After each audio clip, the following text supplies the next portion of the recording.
All right. So, welcome everyone. Welcome to the sixth annual the Dominica Health and Education Initiative annual fundraiser.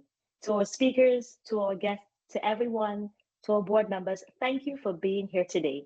Now, today is a day of celebration of who we are as Caribbean people, learning about reimagining education, education equity. So now I ask you to sit, relax, lay back, and enjoy the show with us. I am now going to ask each one of you to write in the chat where you're from.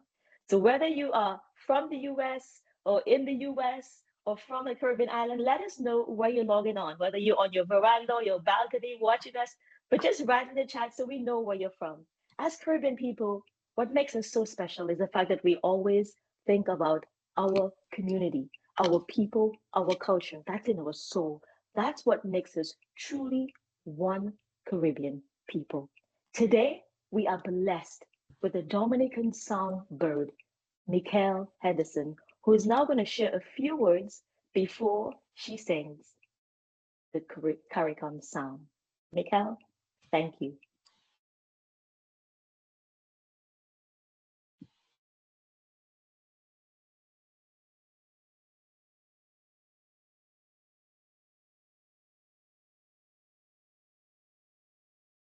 Can you just share with us a few words, Mikhail, before we play the video? So sorry, I was muted the whole time. No problem, no problem. Greetings to everyone from the sunny island of Dominica. Of course, I'm on my balcony. You can see a little bit of the forest in the background. We jealous, we jealous.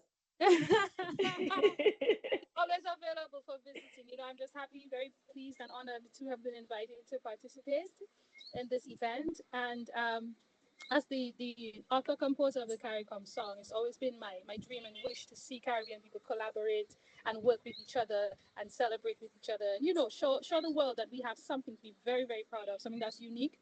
Our shared culture and history makes us feel like we're one people. And, that's we celebrate the nuanced differences, but at the same time, we amalgamate, around each other and around our history and culture. And so for me, it is quite an honor to be part of any initiative that fosters that sentiment, that promotes that sentiment, and encourages it to go on into the future. Thank you. Thank you, Mikhail. Like Mikhail said, though we're from different Caribbean islands, you can meet a Caribbean person, you can meet a West Indian, and you know that's a West Indian. One Absolutely. people, one culture. Thank you, Mikhail. Enjoy the show. And now we play Mikhail Henderson's CARICOM song.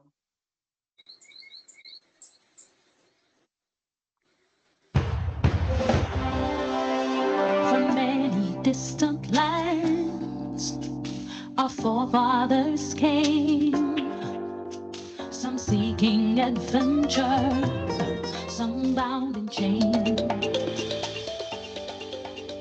Through battles waged and fought, through victory and pain, by test of their courage, our freedom was gained. In homage to those gone before us, the heroes of lands in the sun, we vow to join hands and to focus on building one Caribbean. Raise your voices high, sing of your Caribbean pride. Sing it loud and strong, feel our heartbeat as one. Celebrating song as we rise to heights where we belong. Sound of victory drum for Caricom. So great and diverse be our ethnicities. The bonds that unite us are stronger than these. We dine, we pray, we love, we dance and we play. We relate to each other, West Indian way.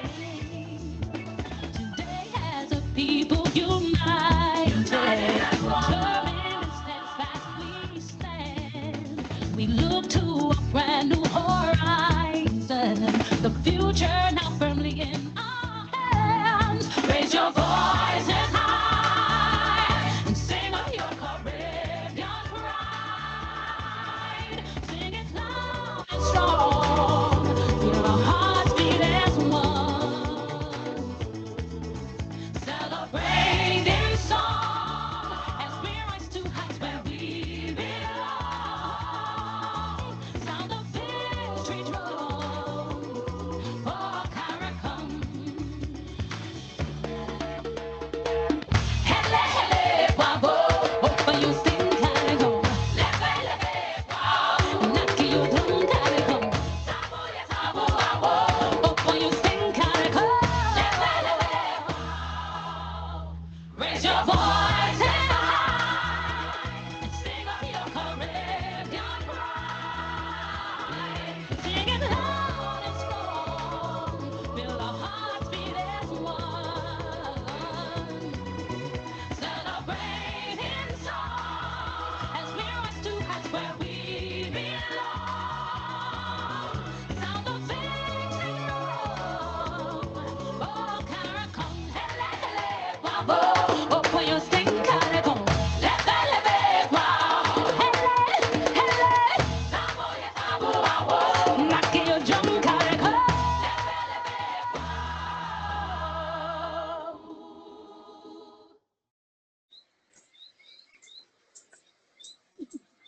Clap, clap, clap, clap, clap, clap, clap. I was dancing and singing. Mikael, this song really embodies who we are as a Caribbean people. Thank you for sharing the song with us. Thank you for blessing us with your presence. And thank you for believing in who you are, your culture. You always represent us when you are on any stage, whether it's local or international. And you're not only our songbird, you're dear to us. And we love you dearly. I got shivers watching this video because I hadn't seen it before. And the board knows the one we had last year was very different. So when I saw this video, I was like, oh, this is the official video. Oh, we're special. It's not quite So official, but it's my own personal video for this, yeah. and we're still working on getting an official video that does. Yeah, that would be awesome. But yes, Again. but you're special. So I gave you mine from my heart. Oh, thank you, thank you. And I want to Yes. ask you in front of the guests and the board, we would be honored to have your presence every year to really, because this event is about a celebration, because the Dominica Health and Education Initiative, it's about really finding ways where we can really give back in Dominica and other Caribbean islands. How can we improve the health and educational systems? And today the theme being reimagining educational equity. So if we have your presence every year opening up with us or just sharing new ideas or singing with us, we would love to. So if you're not too busy on your busy schedule, know that we'll be know that we'll be honored to have you. So thank you again. I understand if you have to leave us now, but if you have a moment to stay, just stay and enjoy the day with us. So Well, thank you again. thank you. So now I bring on my co-founder, my cousin, my older cousin, one of the ladies I look up to, Dr. Anne-Marie Lauren Richard. Anne-Marie and I was visiting her in Boston and she was telling me about, I really want to give back to Dominica. I really want to create this entity where we can share and we can help children back home and we can help through education and health. And I was like, well, let's just do it. And in Anne-Marie's kitchen over 10 years ago, that's where the high was born. And I want everyone to know if you have a goal, you have a vision, whatever it is, believe in yourself. You only have to just do it. That's whatever it takes. Find the people around you who really inspire you and tell you that you can. And then you just go. And look at where we are today, celebrating Dominica, celebrating St. Kitts, celebrating all these Caribbean islands, St. Lucia, because as one Caribbean people, we can change our region. And in changing our region, we can change the world. So I pass it on to Dr. Lauren Richards.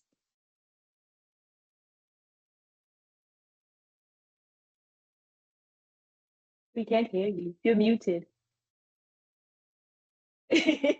I'm sorry. Thank No, you we so want to hear much, that Farah. beautiful Love voice. you. Thank you.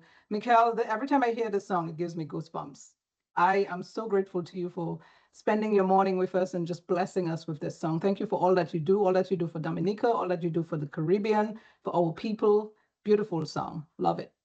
So a warm welcome to everyone, to our distinguished speakers, to our supporters, the High friends, family, best wishes of the High. Thank you so much. for joining us today. I am absolutely thrilled to welcome you to our sixth, I believe it's the sixth annual fundraiser of the High. So the High, or the Dominican Health and Education Initiative, is a 501c3 nonprofit organization based here in Boston. It was established by Farah and I, as Farah said, out of a desire to give back to Dominica, our homeland. And the mission of the High is to help build capacity in the health and education sectors in Dominica and ultimately in other Caribbean islands. And this is certainly not a mission that can be achieved by only one organization, even if we have just an amazing and passionate team of people working with us. And I am so grateful to have them with us. But we try to partner with other organizations and really even individuals and being able to bring our hands together to help build a better Caribbean, a more self-sufficient Caribbean. We also try to address the needs of the Caribbean diaspora outside of the Caribbean, so all across the world through our programming and our outreach. So you learn a little bit more about what we do as we go into the program, but you can certainly, go to our website at www.thehigh.org. And I'm sure one of our members will post that in the chat as I say that. This month, June, is an important one for us, especially for those of us who live here in the US. Just 2 days ago, we celebrated Juneteenth. And this is now a federally recognized holiday in the US. It's one where we celebrate the ending of slavery, right? June is also designated Caribbean American Heritage Month here in the US. And it's a time when we celebrate the immeasurable ways that Caribbean Americans have contributed to the American dream. And there are tons of us here in the Caribbean. We know that. We come here to further our education. We end up staying, like myself and Farah, but really, contributing here.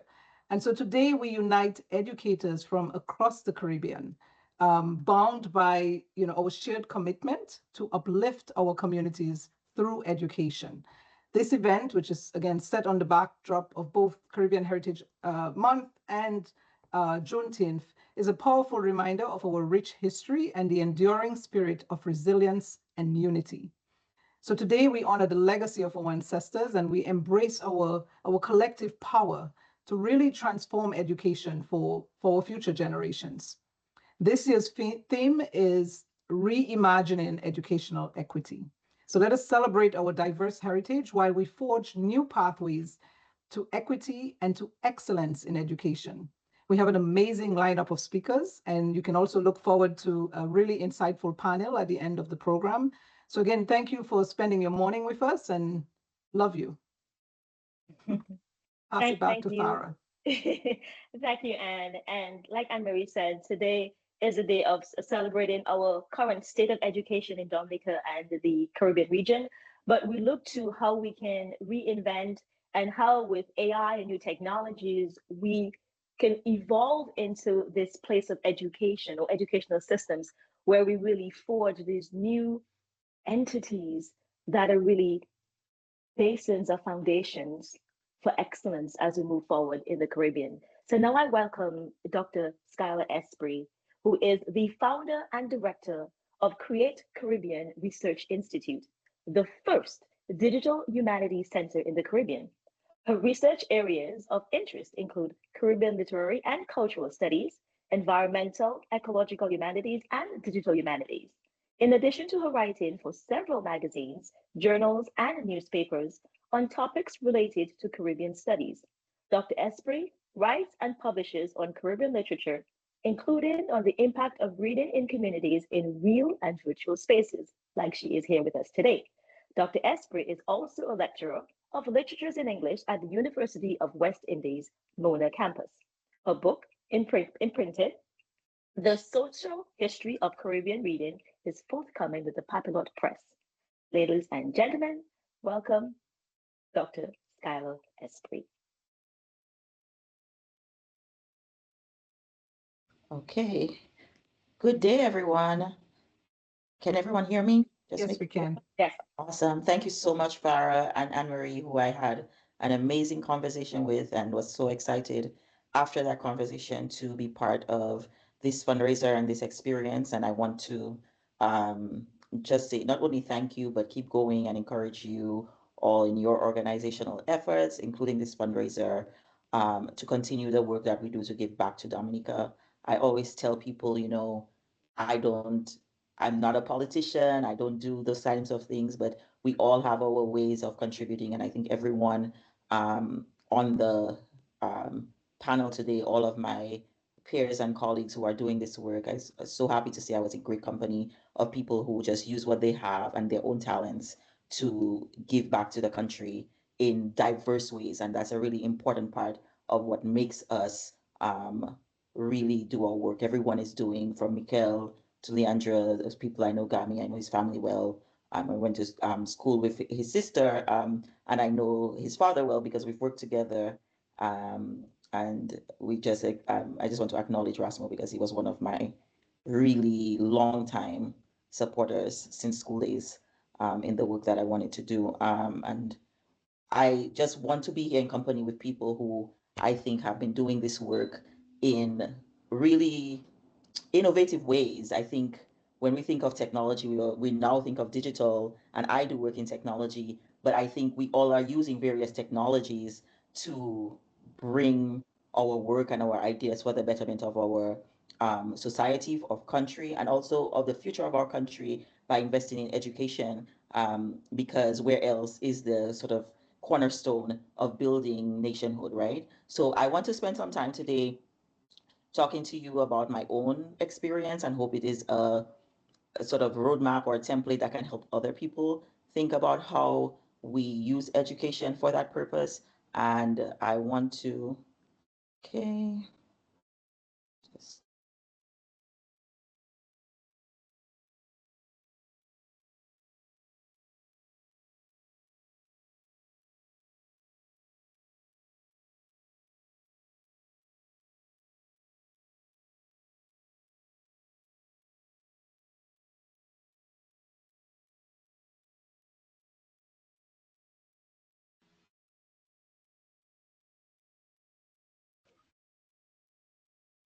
Did everybody else lose or was it just me?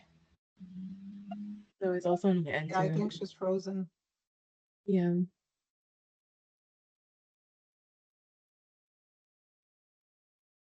I think we may have had a glitch and Dr. Esprit may have fallen off. Um, I can play the CARICOM song again while she comes back in for those who have just arrived, because we have a few people who actually just arrived, to give her a few minutes. Okay.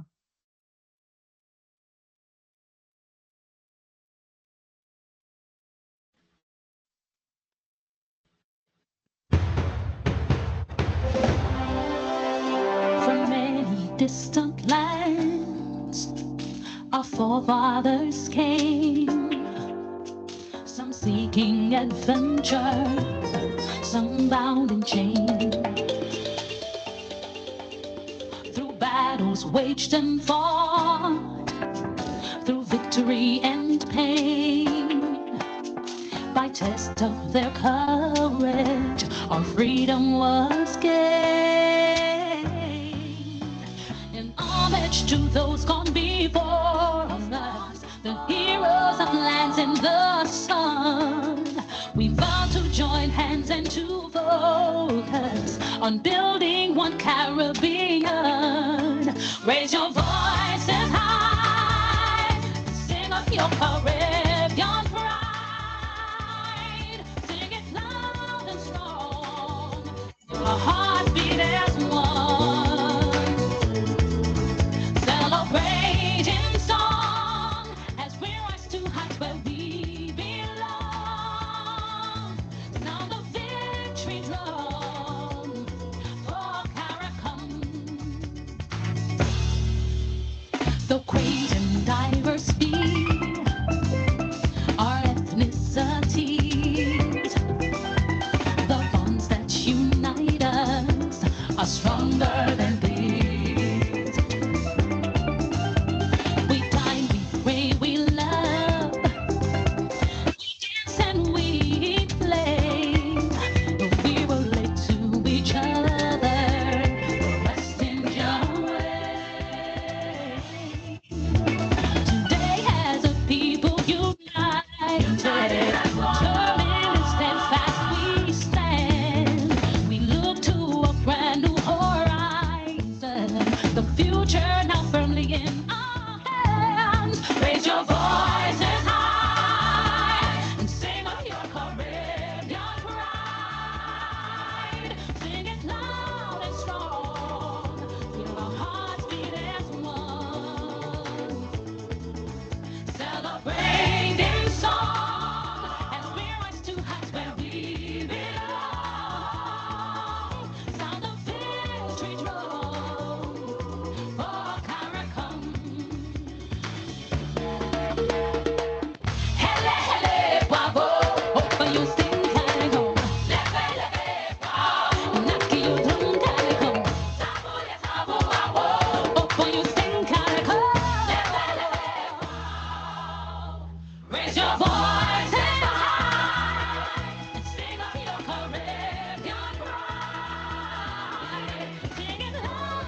I'm so sorry. Can you hear me? Yes, we can hear Okay, you. great. The power just went off and went back on, so everything just had to reset. Can you see my screen? Yes, we can. Okay, great. Thank Yes, we you. can. I apologize for that. Let me see if I can get it into full No screen problem. We quickly. understand. I am No worries. in Dominica and not at my usual station. I'm visiting on for a week. So it's the Caribbean movement. Um, so I just want to think about a little bit the theme that I was asked to prepare on and to talk about the history of Great Caribbean and our my work in building this institution from this perspective. I've spoken about it in from very different vantage points before. I want to acknowledge that this on July 3rd we will be officially 10 years old and we're celebrating all year our 10th anniversary. And I will begin by saying it's not very easy to keep a nonprofit organization that is really focused on education and grassroots work running in the Caribbean for a long time. So I'm proud of that, and I'm also want to encourage, like I said, Tahai to keep doing the work because it's really much needed.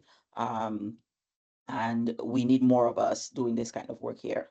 So my original idea around Create Caribbean was to think of it. This is an acronym originally. It has really transformed its meaning into thinking about creating a new Caribbean. The word create itself as an agitator, as a catalyst.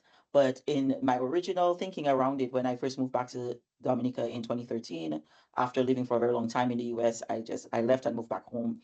I wanted to do something that was centered on our education particularly, and I had been working in digital humanities, which I will tell you about briefly. So it was inspired to be the Center for Research and Empowerment in Arts and Technology Education. And where I saw this was that our research would include academic support and extension of library services, particularly with information literacy, getting students really invested in understanding how to connect with our history through libraries and archives by going to the source, by going to primary sources. That was an important part for me. Empowerment, doing that through sustainable mentorship, having a full network of persons who, and students particularly, who did things for students by students and continue that beyond the programs and beyond our actual short period of time that we have them in a formalized program. So to make sure that the mentorship model was sustainable. Arts, of course, around all of the work I do in literature, cultural work, to have it built into creativity and innovation as part of the ideation and the expression of that work. Technology would be one of our primary forms of methods and results and showing our work. And our education model was always not only about structured formal learning, but about lifelong learners. And so that was the inspiration and sort of the the guidepost for me on how I would build this institution before it was a thing. We are, like Farah mentioned, the first digital humanities in the Caribbean. In any language, I would say that. I will point to digital humanities in a second and why I thought it was a useful academic discipline to approach this work with. We operate on three pillars: research, technology, and community. Of course, I've already highlighted the research and technology and why I think they're important, but of course, we are working in community. I think about collective consciousness as part of the work. We are now operating, we've been at Dominica State College since our inception, and the president and staff at the time really welcomed me with this model and invested in giving us a space that we could continue to do this at very low cost and low overheads, which really, really helped me to be able to do a lot with a very little in the beginning. And so I'm always grateful for that and the partnership that we have developed over the years. We now have a full academic minor and Caribbean Digital Studies certificate for students issued by Dominica State College as part of the program. And since 2023 academic year, we are now at the UWI Mona campus as well with various programs for undergraduate and graduate students. Our programs are the RTC, Research Technology Community Internship Program for the students. This is for post-secondary students particularly. Create and Code Technology Education Program, which is a digital literacy, coding, and creative expression camp that we've had since 2014 as well, and it's open to children ages 5 to 16. And then our Community Partners Program, we have extended since we received a grant from the Mellon Foundation in 2021, has allowed us to invest in public facing agencies doing culture and heritage work and information work around some key themes that I have listed here. Invest in those volunteer organizations, NGOs, civil service, society organizations, as well as public facing agencies like libraries, archives, newspaper companies, etc., media companies, to help use technology and preservation of various kinds to advance their advocacy, to enhance the work that they do.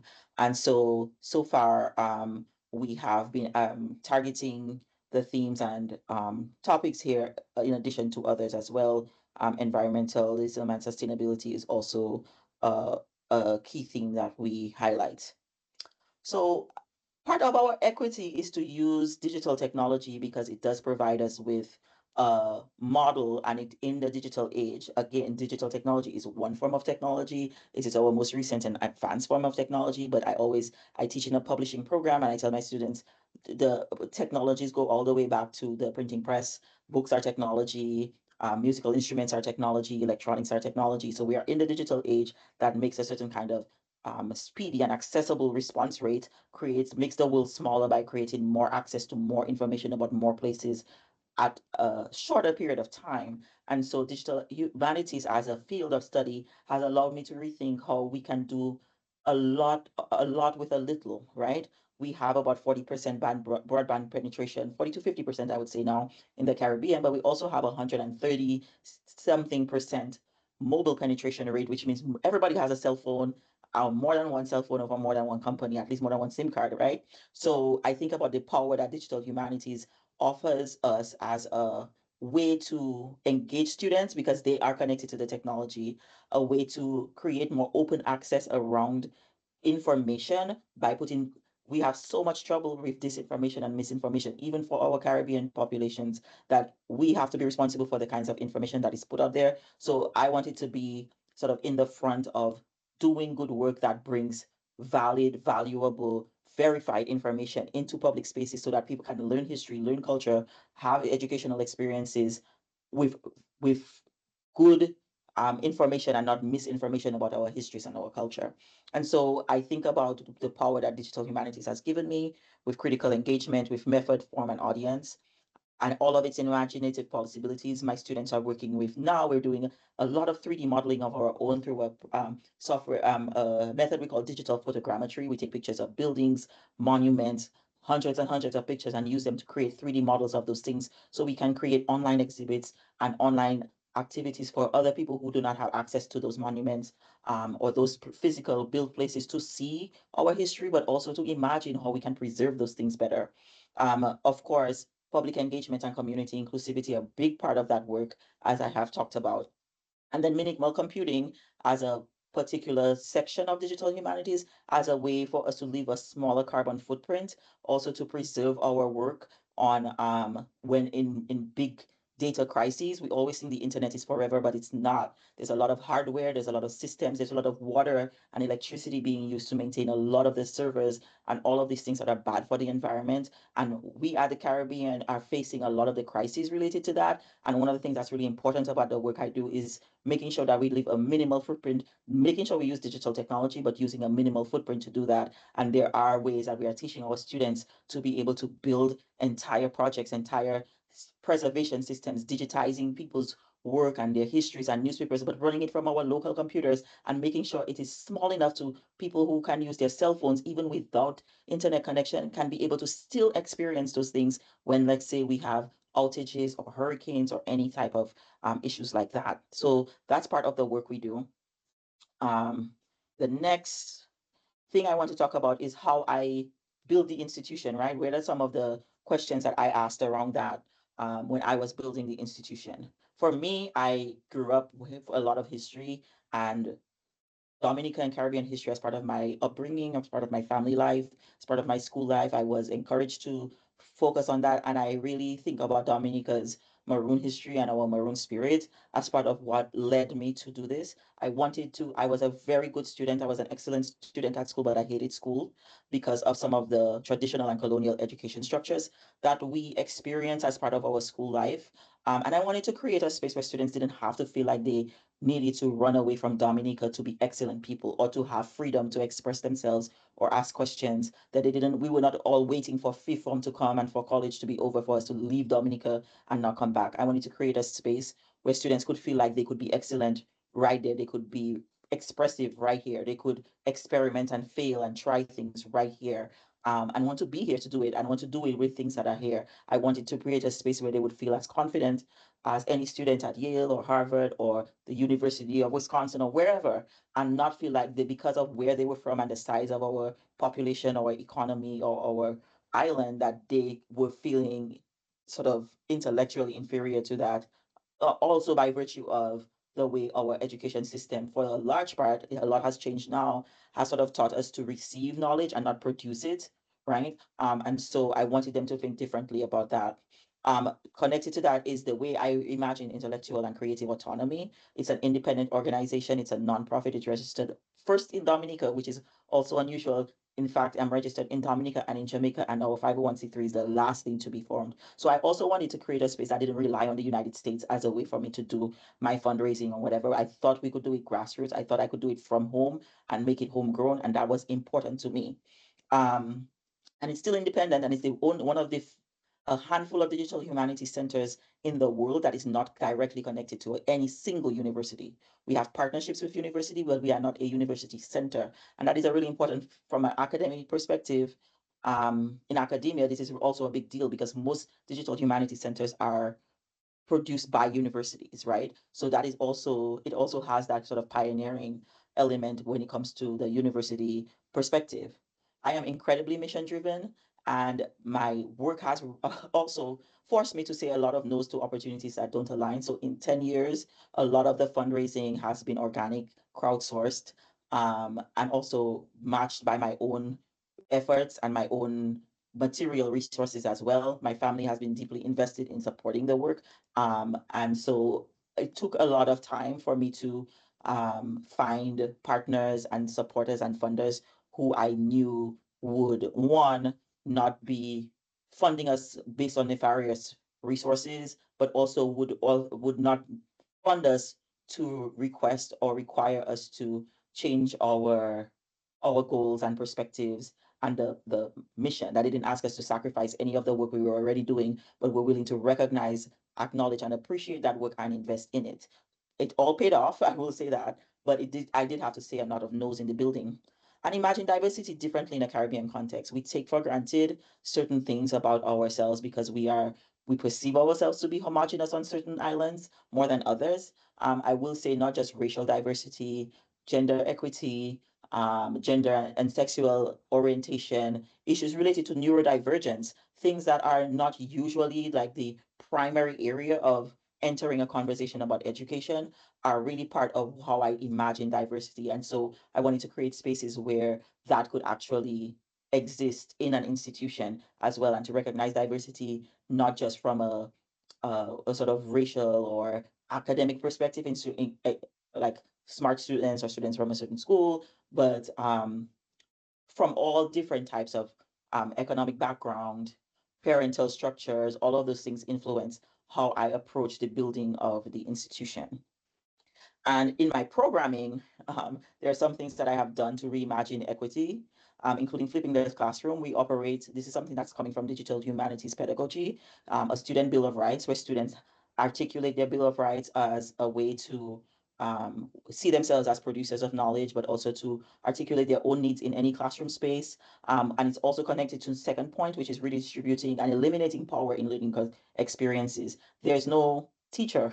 We are all learning collectively together, and all our project-based learning privileges benchmarks over grades. So every year, my one cohort of students work on a single public digital humanities project, a digital research project on Caribbean studies, and everyone in my office works on it from me. I pick the topic and design the research My staff works on it with the students work on it together.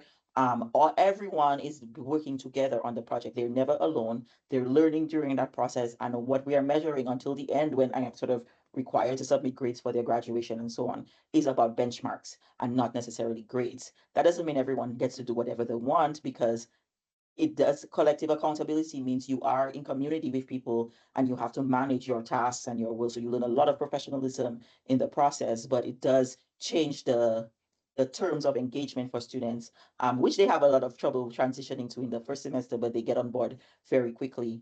And then, of course, our work is public facing. Everything we public is on a Creative Commons license, available for use and share on a public platform that is for our peers, our community organizations. Anybody wanting to learn anything about the topics we have can go to our website and see our projects and learn from it and share it and cite it and all of those things, because we don't do work behind a paywall. We do work so other people can share in and with it. I'm Because I lost a couple minutes, I will just go through this section quickly. Storytelling as instruction is one of my most important um, methods of teaching and running my organization, particularly because I work in literature. I'm a literary scholar and a writer, and I think storytelling is such a powerful way, whether it is through song or art or performance, to connect people to each other. And one example, I just want to give you an example of the type of learning that's happening in our classroom, is a recent project that we're working on teaching climate justice. Um, if you all are from Dominica, you might know or remember that there were two flash floods in the Layou Valley area, one in 1997 and one in 2011 at the Mathieu Dam. And I asked my students to imagine that this happened again, because these natural disasters happen around us all the time. Um, and this neighborhood is sort of wiped out, and we need to think about rebuilding, because we don't think in terms of fatality, we always think in terms of continuity. And so this is one of the prompts I have given my students, to ask what an alternate Caribbean future would look like in the reality of climate change. And we have two premises: the community has been devastated, and there is room to rebuild the community, that is not over. And then I gave them this sort of speculative futuristic prompt, where the date is Mathieu Dam is wiped out again in the Layou Valley in 2030. They are the head of the community organization, and they are prompted, they are the ones to design this um, system. They begin the work in 2040, and all the way in 2065, they are going back to their school to tell students of how they did this process. And so they have to do everything at every step: design it, restructure it, model it using some of the technologies we have, and then prepare a presentation that shows people how they do it. And so that gives you a sense of the large scale, medium to large scale, I would say, type of assignment and assessment design that we do, that is project based, that we're all thinking together. And this is certainly an interdisciplinary project. It requires them to do research on science. It requires them to do research on social sciences related to the neighborhood. They have to do some ground and geographical assessment, as well as oral histories related to people living in the communities. They have to wrestle with what types of technology would be the best to do that. They have to talk to us about verifying their research and imagine, and there's a creative part where they get to design it to look like whatever they want. So this just gives you an example of the type of work that we do. And I just want to end by saying, because of my storytelling thing and we work with technology, I like to have students think about conditional thinking as a powerful tool to help us get past our deficits or our lack or our scarcity when we think about the Caribbean. If you all narratives or stories we hear are algorithms, we can change them. We can change the conditions, and they have the power to change the conditions under which they learn, under which we produce work, under which we say that the Caribbean is in the future, despite the threats of the climate change and the threats of economic devastation and all of those things. They can change the narrative. They can change the algorithm of that. And I think that is one of the ways that I manage the question of equity, because I am redistributing that kind of confidence and power to the students, and not just relying on when you become leaders. I always like to end by telling them my favorite quote from June Jordan, who's a poet and activist from the US. We are the ones we've been waiting for. And so that way, you're not relying on, you're sharing the load, you're sharing the labor now and not waiting on someone else later, right? So I want to stop at that point and thank you all for listening. And I hope I can engage some of your questions. Unfortunately, I cannot stay the whole day because I'm in Dominica for a limited period of time, but I will listen in as long as I can be on the call or join from my phone as well. Thank you so much. And let me stop sharing my screen. Dr. Esprit, wow, I remember you as this young lady who was in the class with my sister. My sister taught you at convent. And I have the words I have to express to you is I am in honor of you. I am in honor of you, your lineage, your story, the way you embody who you are, the way you flip the script on education, the way you make decisions in your life to do what you feel is necessary for you in your journey. I honor you. I mean, when we had the conversation with Anne, I was amazed, I was in awe, but now I get to see in depth of what really is Create Caribbean, and 10 years is not easy. Anne and I have been doing the high for 10 years, and it's challenging when you're non for profit because fundraising is key. You have these ideas, you have these goals that you want to do, but it's hard because sometimes funding is limited. So as you continue building the grassroots foundation, you sometimes get lost in how am I going to do this? I want to help, but I don't have the support to help. And you have created a support system for yourself from you funding it initially, you get in the support from your community and your family. And now you're getting international support to continue building educational equity in the Caribbean, not just Dominica, but in Jamaica. I commend your strength. I commend your spirit, the maroon ideology of you can move to any place and be, you feel corrected, you're strong enough in yourself to know that I can be here in the mountains. It's dark, it's wet, it's dangerous, I might slide off, but I am not afraid. And I feel that maroon mentality from you, and I will tell you to continue. You're going to come across big walls because as you grow you have new challenges.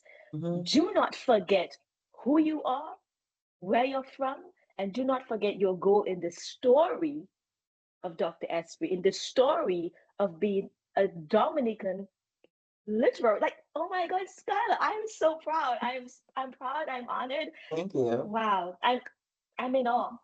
You've done an amazing job. You continue to do amazing things, and you show us as Dominicans that right within our own Caribbean region, right there at you, we have access to top-notch education and educators. And that's something Anne and I would like to talk to you after, as because our goal in the high is to build scholarships. So now we're working with high school students, but our goal is to then move to university Right. students.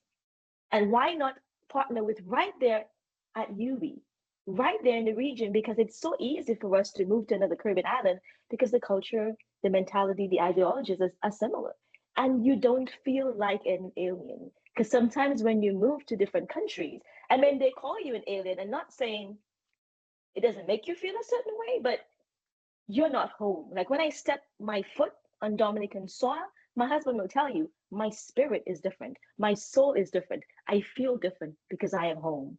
And so I commend you for creating a space where Dominican students can express themselves, where they feel they can be heard, where they feel like they are in charge of their education. They don't feel like they have to run away. For all the programs you continue to do, I thank you. And just know that the whole of Dom, because anyone who hears about Create Caribbean goes, how can I help? How can I support? And I really look forward to partnering with you as we build the High Academy. So I can't clap enough. I want to hug and kiss you. So, and I know Anne wants to say the same thing. So thank you. I don't want to take any more time. So I want now to open the floor to any questions. If you have any questions, please share in the chat and let us know how we can relate to Dr. Esprit, and then she's able to answer your questions. Anne, do you have any questions to start? Yeah, no, I was fascinated by, thank you so much, Shyla. This was amazing. I love the fact that you work to give students back that autonomy and feeling like they can take control of their education. They can speak. Because we grew up in a system where the teacher was the speaker, right? You're the student, you sit and listen, right? I came here to the US, and the first time my kids went to even preschool, the sort of autonomy they had and the confidence that was instilled in them to ask questions and to basically voice their opinions, something that would be sort of perceived as rude back home, right?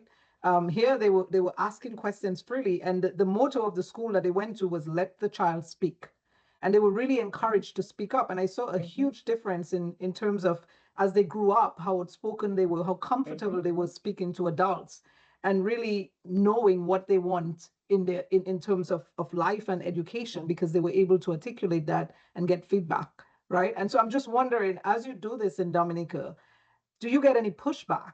Because again, it's sort of perceived as being rude or being, a teacher is the authority in the class, right? And so when students are given authority, it's sort of contrary to what we know.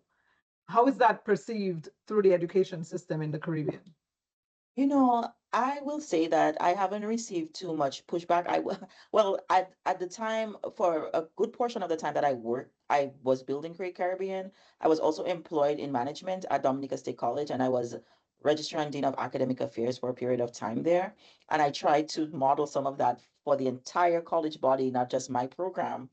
And it was kind of tricky. For example, like, we have a uniform. I've come to understand why we have it. I was not really pro the uniform. I just enforced the uniform, but I was also very clear with them that I was not going to, at a post-secondary level, while I would honor and respect the rules, I was not going to penalize students for not having a uniform for whatever reason, right? I said I will acknowledge that this is the process. I met it here. It has its function for, I don't just throw all of the rules away just because I came here and have a different perception of things. But I was also very clear with them, do not ask me to suspend a student or put a student out of class for not having a uniform. That was not going to happen. So there was Mhm. sometimes that I would have the conversation. I also had the conversation around like attendance policies and so on, classes that had like mandatory 100% attendance and things like that, where we also want to be modeling for young adults, particularly at that post-secondary age, where they have to learn to manage themselves in a way before they go on to future education. And we're trying to model responsibility and personal accountability for them, but we are constantly micromanaging them. Can't work, right? So I did have a lot of pushback on that one as well, but I managed it in my own. For example, all the devices in the classroom. I remember a colleague of mine, we did peer classroom at, she was the head of department at the time, and she came to supervise my class, because we do this for our evaluations and appraisals. Periodically, we come to visit others' classes to give feedback on the progress. And she said to me, you spoke for an hour and a half and no one was on their phone. Do you have a Mm. phone policy? I was like, here's my syllabus. I don't believe in a phone. I don't have an attendance policy. I don't have a phone policy. I don't have anything. She's like, no one was on their phone. Everyone was listening to you. Yeah. Because I have a conversation with my students at the beginning of a semester. I tell them, you are here because you choose this community. You could choose another class, another section. Here are the way we behave when we are part of this community in this room. And here is why. Yeah. Now, it doesn't mean that everyone is perfect. It doesn't mean that every situation is always going to be like, once in a while, I absolutely have to ask, what are you doing over there on that phone? Because obviously they are also learning and transitioning and they're not going to be perfect students either. But it meant that I came to class every day ready to be engaged with them. And so there was never a time that they were not trying to talk to me. They wanted to be there. They wanted to participate. They had something to say. And we used the phone for learning in the classroom when we necessarily. So sometimes I would come and tell them this story time and I would tell them, Google it and see if I'm telling you the right thing. Because they're like, you can't be serious. Didn't happen in history. I'm like, Google it Yeah. now, Yeah. right? And tell me that when I tell them things about slavery and so on, they always like, oh my God, that happened, that bad thing. I'm like, Google it now, right? So it's Yeah. a really great teaching tool to Right. have it, but they know if I know if I want them to use it, it's there, but they're also not paying attention to it because they're here so that we can learn together. And it's a very explicit and intentional conversation I have during the first week of classes. So it's part of my pedagogy with or without this. And I do the same thing at the University of the West Indies now. It's part of my personal philosophy and it's something that I brought to create. I do get where I find it harder, Anne Marie, to respond to your question, is with the students themselves. So, that age also, because I'm working with late adolescents, my students run from anywhere from 16 to 20, 16 to 19 in Dominica, usually because it's an associate degree, but up to the university at University of West Indies, that they have them all the way up to 25 or even older sometimes.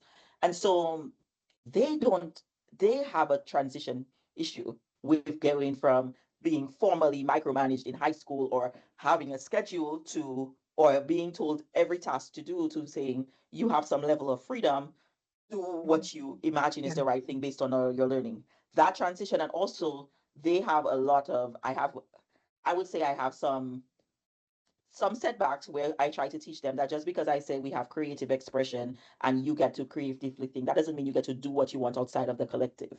right? Like you still have to be responsible for your work, for doing things on time, and for taking constructive feedback. That is not a Yeah. slight against you. That is because we're doing collective work.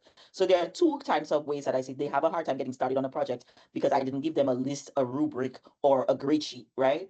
That's one place that is difficult because they're unlearning those old ways and it's hard for them, right? After the first semester, that picks up. And then again, in the personal responsibility and time management issue, where they are responsible for doing that mostly on their own, they have trouble understanding that just because I said you could dream big, that doesn't mean I said you could do whatever you want and not be responsible for the community, right? And so, and I think that is also age appropriate. It doesn't bother me because I think this is part of the teaching, right? This is part of having them, this is a safe space for them to make that mistake and Right. for them to hear me say, that's not how we do that. That's not how, that's, you're still responsible for getting feedback. Feedback helps you. It's not saying that all your work is good, bad, or that it's a personal slight against you. It's saying you need to hear the other people and also to impress upon them that we're not doing this work for ourselves. We're doing it for the public. We want people to engage with it. So just because you like it, that doesn't mean it's the appropriate thing for outside. So Right. I Right. think it's their challenges, but they are part of the teaching process, right? Like they're not Right. things that are external. I cannot tell you honestly that I have encountered people who come up to me and tell me,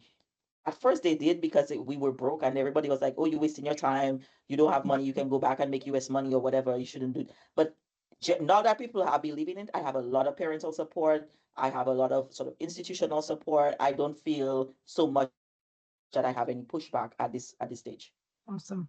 Oh, wonderful, wonderful. Well, we have a question from Henny, and he asks, what are some of the hurdles you have overcome along your journey? My own career has shifted a lot. I don't have as much time for writing, and I'm a writer, so I constantly feel tired and incomplete.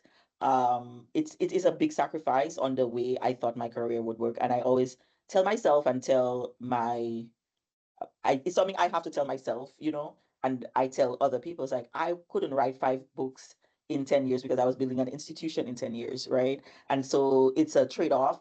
I still write, I'm still publishing, I teach in a publishing program at UE.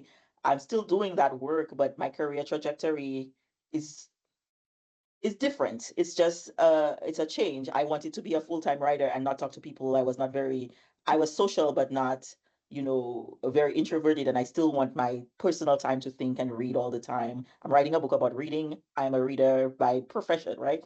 And so that has transformed. I also, when I was leaving the US to move back home, one of the greatest fears of my US counterparts and my colleagues and mentors was that I would never be able to get an academic job again because academia is a very strange place. Hmm. And I was quitting my job very early in my career, and I had a lot of potential, and everyone was scared that I would never work in academia again because I just went back to Dominica to hide in the bush. And I did. I did hide in the bush for 8 months. I was fine. But the 8 months I spent in the bush in Bells was thinking about this. It was very productive time. And I didn't have to destroy my entire career. The academia in the Caribbean needed me. I needed to be home and I was able to not just rebuild my career, but have the career I actually wanted by doing it this way. It was certainly a risk. I guess as far as like material challenges that I've had, banking. I don't want to talk about banking too much today, but I operate in 3 currencies and 3 countries. I'm in the US, I'm in Jamaica, and I'm in Dominica. We have community partners in St. Lucia, St. Kitts, Antigua, Puerto Rico. So it's not just the academic programs, but our community partners program is sort of widely spread too. We have in Jamaica. I have to pay people in all of these different countries from the grant based on their participation in programs. I have to pay the interns. I have staff in Jamaica. I have staff in Dominica. It's constantly me doing spreadsheets and talking to people in the bank. And Caribbean banking has a lot of rules and a lot of fees.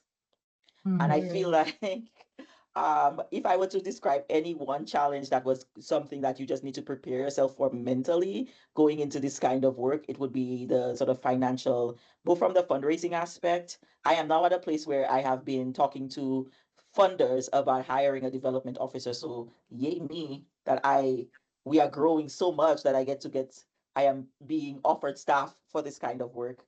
But the things related to I went to school my entire life to study how to read books and write about them. I did not come into this with any kind of experience. And I love computer science. My aunt is a computer scientist. I grew up doing computer programming and things like that as a hobby. So that's how my worlds merged. But I do not know anything about money or business. I do not like to talk about money or business. I don't like money. Like I am an anti-capitalist to the extreme extent. I do not find value for it. I don't talk about it. I don't need anything. I like nice things because capitalism is spreads everywhere, but to be honest, like money and finance makes me stressed out. And so but I will say, I know Farah and Anne-Marie would identify with that. We're having a fundraiser right now. It's for the work to continue, you have to face Yeah. it.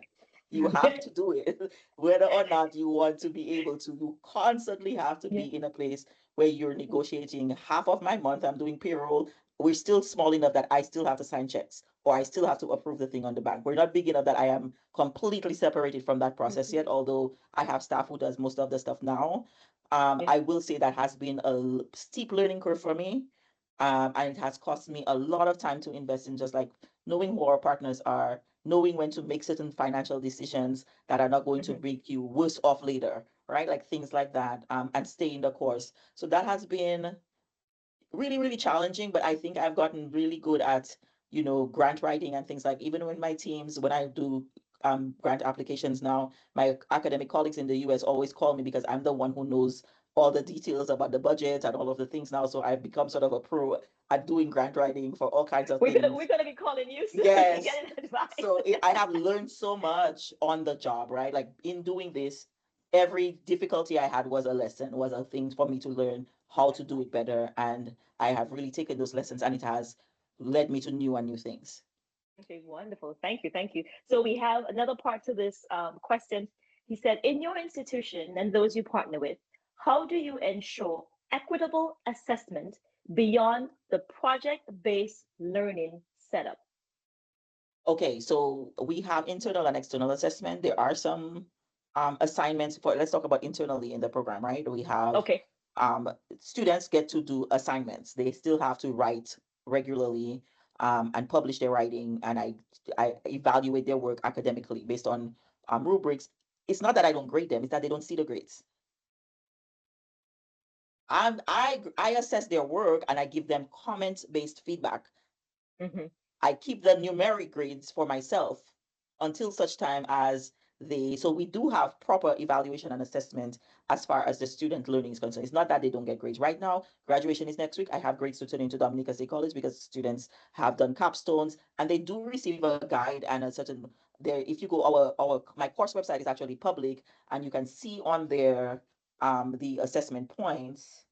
Um, I can just type it in the start for you to see. Sure. Thank you. It's on GitHub. So I have it so that you can see the assessment and they know how many points are assigned to each thing. So it's not that it's just random and arbitrary, right? It's just that I'm Hmm. not talking to them about those grades. I'm not going back and forth with you about what grade I got. I ask you, do you feel like you're learning and are you enjoying the program? That's the assessment. I constantly check in with them regularly, almost every week, right? As far as our organization is concerned, I do belong the most recent and most immense grant I've ever got. We got a $5 million grant from US dollars grant from the Mellon Foundation for a Caribbean Digital Scholarship Collective. There are 6 PIs on this, including my colleagues at Yale University, University of Miami, and University of Puerto Rico. Craig Caribbean got the largest share of that, singular share of that, which is 1.5 million over 4 years. Hmm. We have internal and external evaluation models. We have assessors who come in every year to give us feedback and tell us how to work on the grant for next year. And the grant that the Mellon Foundation has given me so many resources in terms of monitoring and evaluation that have helped me already to get more grants, right? So the assessors Wonderful. come, our internal assessors. We do have an advisory board. We meet every 2 months, and they're all Dominican people across all. We have a lawyer, agricultural worker, a culture worker, 3 educators, people who have been with me forever, but also people who are sort of experts in their field who give feedback on our day-to-day operations and management. So we have governance internally. We have the external assessors, both from the PI level and the external assessors of the entire grant. I just had a meeting in Miami with one of our assessors, again, about that development officer, things that we can do to maintain the sustainability. So those are some of the kinds of ways that we do that. And they also check in on, again, is the funds being used equitably? I don't want it to be just Dominica, but Dominica is a big part of the mission. So how do we try to change? One of the things we had to really assess equity for is how are we reaching OECS? Because logistically it was not working out. That was my dream. So I went to UE Mona, and they've of course embraced me because I worked there and the program is really important. But I really want to target small island states who don't, like the Eastern Caribbean, that doesn't have as much of those resources. And so they were helping me to figure out how to make that more equitable, how to kind of do groundwork in there to reach those people. So I hope that answers your question. There are various things that we do to address equity, right? Like I'm very careful to say, you give me feedback, tell me if this is working, tell me if this is not working. And of course, we take feedback from our participants for every program at every level. Wonderful. Henny, do you have any other questions, or did Dr. Esprit answer all your questions? Yes, you did. Thank you very much. Thank you. Lovely. But anyone else? Do we have any other questions? Does anyone want to share anything with Dr. Esprit before she comes off screen? Okay, so while we wait for questions, I just wanted to share with you, listening to you talk about Caribbean Create, it really made me feel like what I am doing within my own family, just how profound that is. So I'll tell you, my kids are homeschooled, and they've been homeschooled from both, like from once I'm pregnant, I'm reading with them in belly, come out, I'm engaged in teaching, and both my husband and I teach. And we come from a place of having them be in charge of their education. So since we moved to California, they're connected to a school, but we're the teachers. And so we have them responsible for their learning. So we call it World School. And in our school, we learn a lot in books, but we travel. And in traveling, we get to experience real life things they've learned in the book, but they get to see it firsthand. And when you have a first grader or kindergartner who is in charge of education, their own education, they feel so proud. You build a sense of responsibility that is so key in learning. And as they grow, I see them being able to go into any space with any group of adults, being able to hold space, being able to have conversations, not being afraid to ask questions, and being strong in their opinion, and being able to have a good debate with my husband and I because they feel that their point needs to be heard. And that's what I feel all education should be. And so the fact that you have an institution that's doing that, and we're doing this at home, and I see the results within my own family, like my son being homeschooled, just got valedictorian of middle school, just got into the gifted program. Like, I know my kid's smart, but now the state goes, oh, he's smart. I'm like, he's smart because of the engagement we give, the interdisciplinary connection between all subjects. So whether my daughter and I, we're doing third grade level work during summertime. So we were playing flashcards with spelling, and then we went to play Scrabble. So all that is learning, all that is engaging, all that is writing. So I think people sometimes think that education is disconnected, but I say every interaction is a learning interaction and opportunity. But it's not just for the student, but it's also for whoever is engaging or guiding that group, that communal learning. So, Dr. Esprit, you continue to do great things within your organization, within the OECS at UE. Thank you for all that you do. Thank you for being here today, because now that we all know your work, now we can come and support in any way that we can. Now that we know that you are there and you exist, now the high can partner, now we can learn from you. So thank you for all that you do, and we are honored and grateful to have you with us today. Thank you And do so you have much. anything to say? Uh, You're very welcome. No, thank you so much, Shyla. This was absolutely insightful. And as Farah said, I'm looking forward to us partnering in the future. We'll certainly be reaching out to you after this. Um, For just in the sure. interest of time, I don't want to say too much, but Yes. Thank excellent you. Lovely. presentation. Thanks, everyone. I'm sorry I can't stay the whole day because I'm in Dominica for 5 minutes. So I'm trying to do so many things before I leave. And Saturday is Absolutely. a short day. Um, so I have to go to town. But I put the organization's website in the chat as well, and it links to all our things. Thanks so much for having me. I look forward to hearing from you.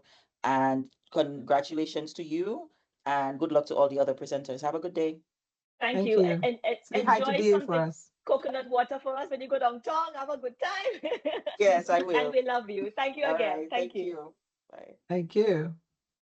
So now we move on to the highlight. And we just have a few moments and we wanted to just showcase with you our scholarship program that we've established at the high. And I mentioned it briefly in the opening, but because Anne Marie and I are both recipients of scholarships, it was very important for us to create a program that we give back. And we established our scholarship program in 2020, and we're proud to have provided financial support to students attending high school in Dominica. To date, we've awarded 6 scholarships of equivalent of 370 US dollars each year, where we're allowing and alleviating the financial sometimes burden for parents who may not be able to fulfill all the needs that they have because money's tight, and they may not be able to buy books or provide uniform or just little things that may be very key in allowing their student, allowing their child to go to school and be successful. So thank you to our donors, thank you to our supporters of the High Scholarship for continuing to be a part of the High and supporting students in Dominica. Currently, we only have students from Dominica, and as we grow and as we become like Skylar and we reach further out from Dominica, we want to support students from the other Caribbean islands. So now we are actually blessed with one of our students who will share with us just how the scholarship has really supported her educational journey. And now we bring her on to screen. Anne Marie. Yes, so I think Sarah is with us. So again, thank you to our generous sponsors who have enabled this to not just be developed, but also sustained and now even expanded. And so Sarah is just going to say a few words. It's Sarah Harvey, and Sarah is a rising senior at the Dominica Grammar School at back home. Sarah, are you on? Can you hear me? I think I saw her on. Yes, Sarah, can you Yes, hear? that's her.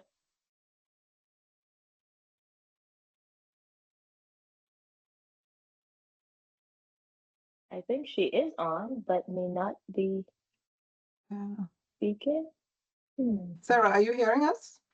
It looks like she's muted. Let's see if I can. Okay. She's just muted. Just muted back. Maria, are you able to unmute her? She was unmuted for a second, but she's muted again. Let me try. Yeah. No, I'm not able to. You're not able to unmute her? No. Oh, she's unmuted now. Yeah. Okay, lovely. Can you hear us, Sarah?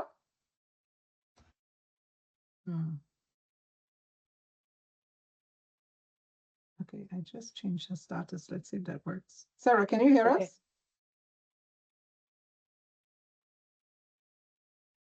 Hello? Yeah, so maybe in the meantime, so we should also have Nadia Henderson, who is the guardian of one of our other students. She's the guardian of Adela Stevenson, who's also a rising senior at the Casabros Secondary School. So let's see, maybe we can go to Nadia first and we'll come back to Sarah. Sure.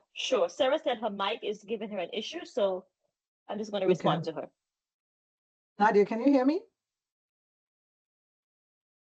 Yes, I can. Thank you so much for joining us.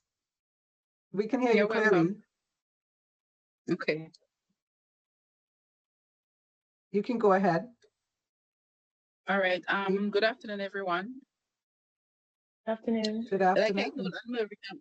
I told Anne Marie, I would I'm at work, so I have taken up more than I was supposed to taken up from the company's time. So Adela was supposed to join, but she's having a little issue with her phone. So I am not sure if she will be able to join. I asked her to keep on trying, but she's at home and I'm at work. So I'm just going to read on her behalf and mine. If she's able to join, then she will read her part, but I'm just going to read on her behalf and mine. So I would like to express my sincere gratitude for having been assisted. This scholarship is not just a financial award. It is an investment in the future with generous support. Adela has been able to pursue her dream of becoming an accountant. This scholarship plays a great role in the cost of tuition books, and any school supplies needed. Once again, I want to express my deepest thanks for your generosity in playing a great part in Adela's future. Thank you so much, Nadia. We You're truly, welcome. truly appreciate your support for Adela too. And I've spoken to Adela, and really one of the things we're trying to do is to expand the program into mentorship, tutoring. Can you hear me? Yes, I And can. so this services we've made available to all the students, and we're hoping to expand on that to make mentorship and tutoring available not just to the scholars but also to the broader Caribbean diasporan community. So we're really excited Okay. to be able to support students like Adela, and of course, again, this goes through 5 years of high school. Hard to believe that Adela is a rising senior. She's going into Yeah. fifth form. So we hope to continue partnering with her as probably through the mentorship program, even after she's graduated from high school. So hopefully she'll be able to join us, but if not, tell her we said hello and we will be communicating with her soon. I Wish will her do all that. the Thank best you. in her, wishing her all the best in fifth form. Of course, going Thank- one form up can always be a challenge, but again, being part of the program, hopefully we can provide her with the support she needs to have academic success. Thank you, everyone. Unfortunately, I won't be able to stay the rest of the time because I've already taken up too much time. No Okay, worries. we We understand. appreciate you Thank joining you. us. Okay, then. Have a great rest of your day. Thank you. Thank You you. too. Thank you. Um, All right. Bye. bye. Have a good day. Bye. Sarah, are Yeah, you you back too. with Bye. us? Yes, ma'am. Can you hear me now? Yes, we Yes. can hear Yes, you. we Thank you so can. much, Sarah. Wonderful. Welcome. Good afternoon to everybody. Good afternoon. Afternoon. Okay, my name is Sarah Hall, a student from the Dominica Grammar School. And right now I'm approaching my last year of high school, fifth form.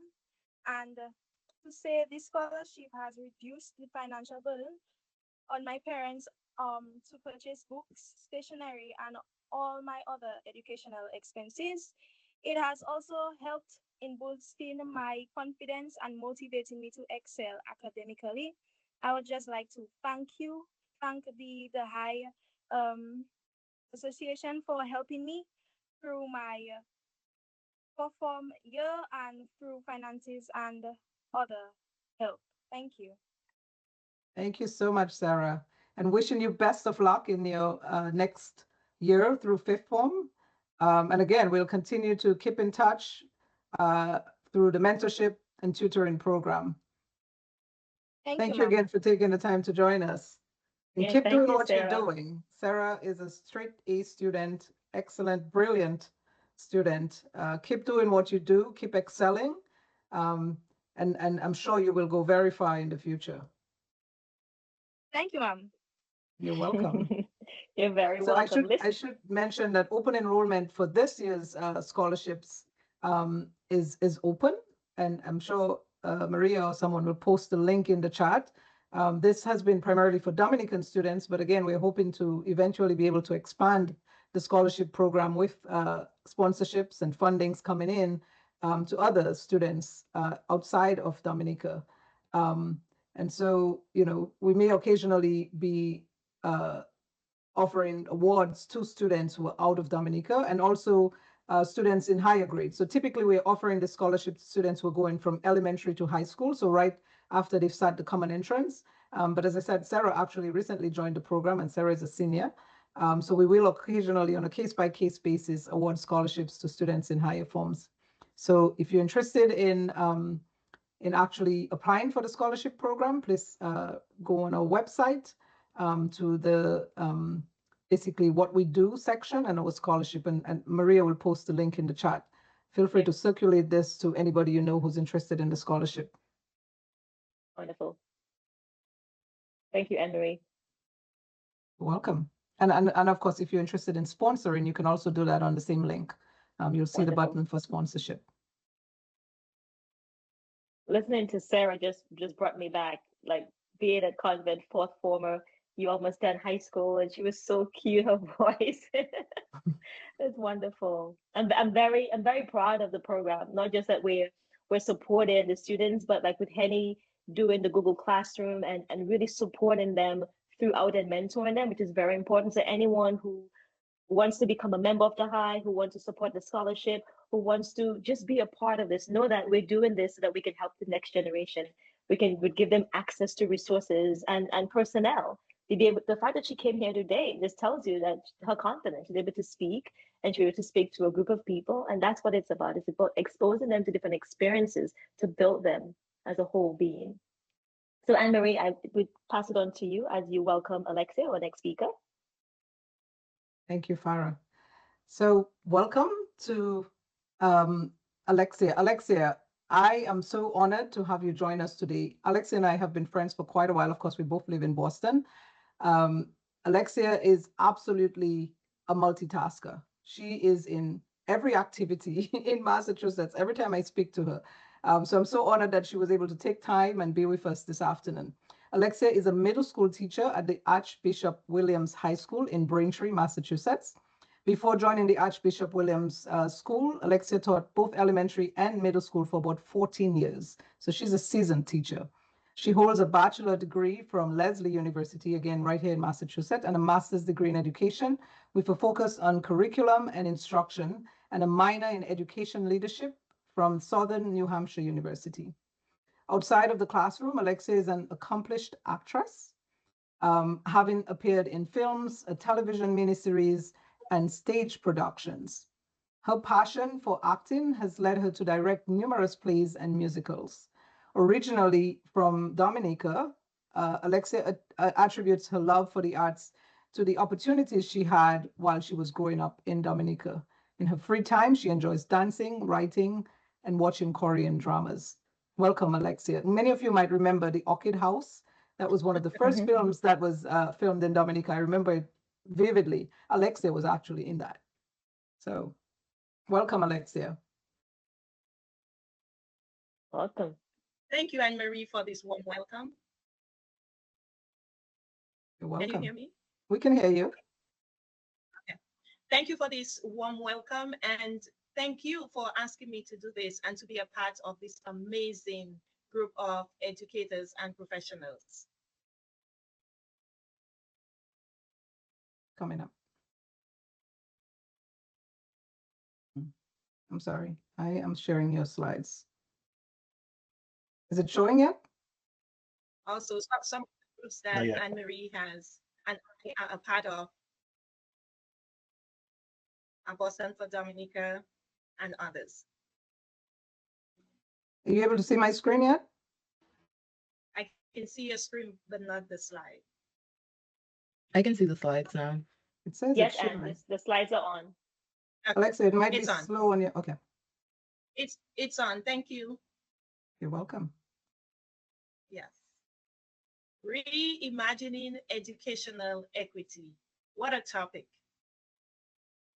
As an educator, I would be remiss to reimagine educational equity without mentioning key facts, like Dr. Esprey said, socio-economic backgrounds, where the parents are from, Howard Gardner's multiple intelligences, differentiating instruction, and also the personal touch and creativity that each teacher brings into the classroom. For me, it's the arts. Equity. When I think of equity, what does that mean? It may mean something for me, or it may mean something else for someone else. However, it is quality of being fair and impartial when in the classroom. And as it relates to education, it is to ensure that all students have access to learning opportunities that cater to their diverse needs, capabilities, and abilities.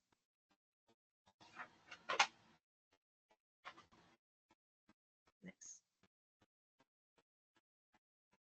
Next. I think it's just slow. In the words of Howard Gardner, anything that is worth teaching can be presented in many ways. And I will share with you later how they can be presented. But these ways can make use of our multiple intelligences that we were born with. This can be done by tapping into various, tapping into various intelligences like bodily kinesthetic, where the students work, where they are touching, or musically intelligent student, or being the naturalists that they are. How do we tap into those things? Before we can figure out what the intelligences are, we assess the kids, assess the students, and it can be done with just a simple assessment. Next. Next. It should be coming. All right. Yeah. Now, traditionally, methods like textbook and the technology is very important as we plan instructions for students. But it will be sufficient for the diverse needs of every student, because not every student has technology. And not every student would well reading text, although it is important. So therefore, differentiating instruction is necessary, again, as it ensures that each student's learning style is addressed and met. Now, what are some considerations to think about as we differentiate instruction for students? One, think about the fact that it caters to the individual's learning style. Think about how it garners multiple intelligences. The use of rubrics. I know when the students move up to college, it may be different, but age-appropriate rubrics. And just offer the students various complete projects. And again, it can happen both in the classroom or it can happen outside of the classroom.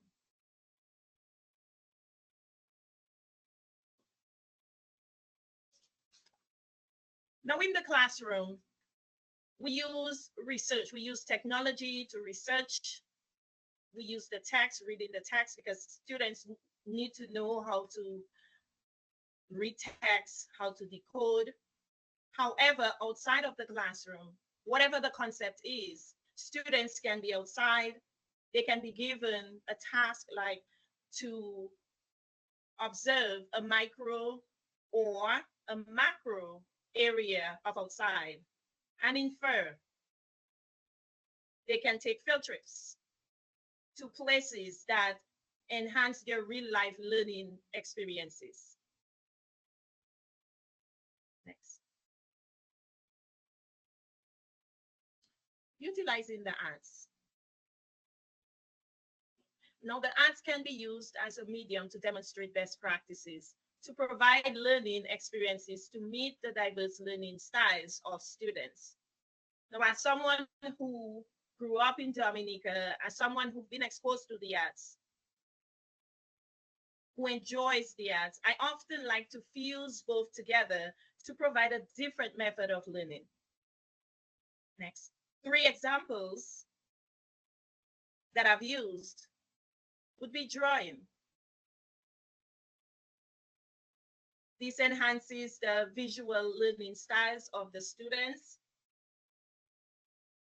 Singing. This can be used to reinforce concepts and to cater to the musically intelligent students.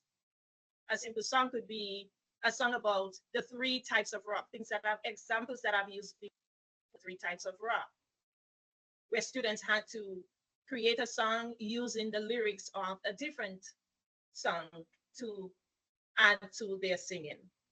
Skits and role playing, or storytelling and story writing, as Dr. Esprit said earlier on.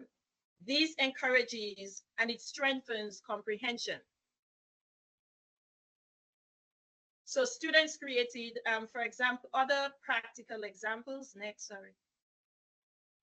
Other practical examples that I've used for the 5 layers of the atmosphere, where given a lesson, students were to create a story involving a fictional planet to learn about the atmospheric layers of each layer. Weathering and erosion, where students again assumed the roles as superheroes and created a skit to understand the concept of weathering and erosion. Recyclable projects, again, if we are trying to reach all students who may not necessarily have money or different background from those who have, then it's a way of asking them to look around the house and use their recyclables to create different items or objects pertaining to the concepts being taught.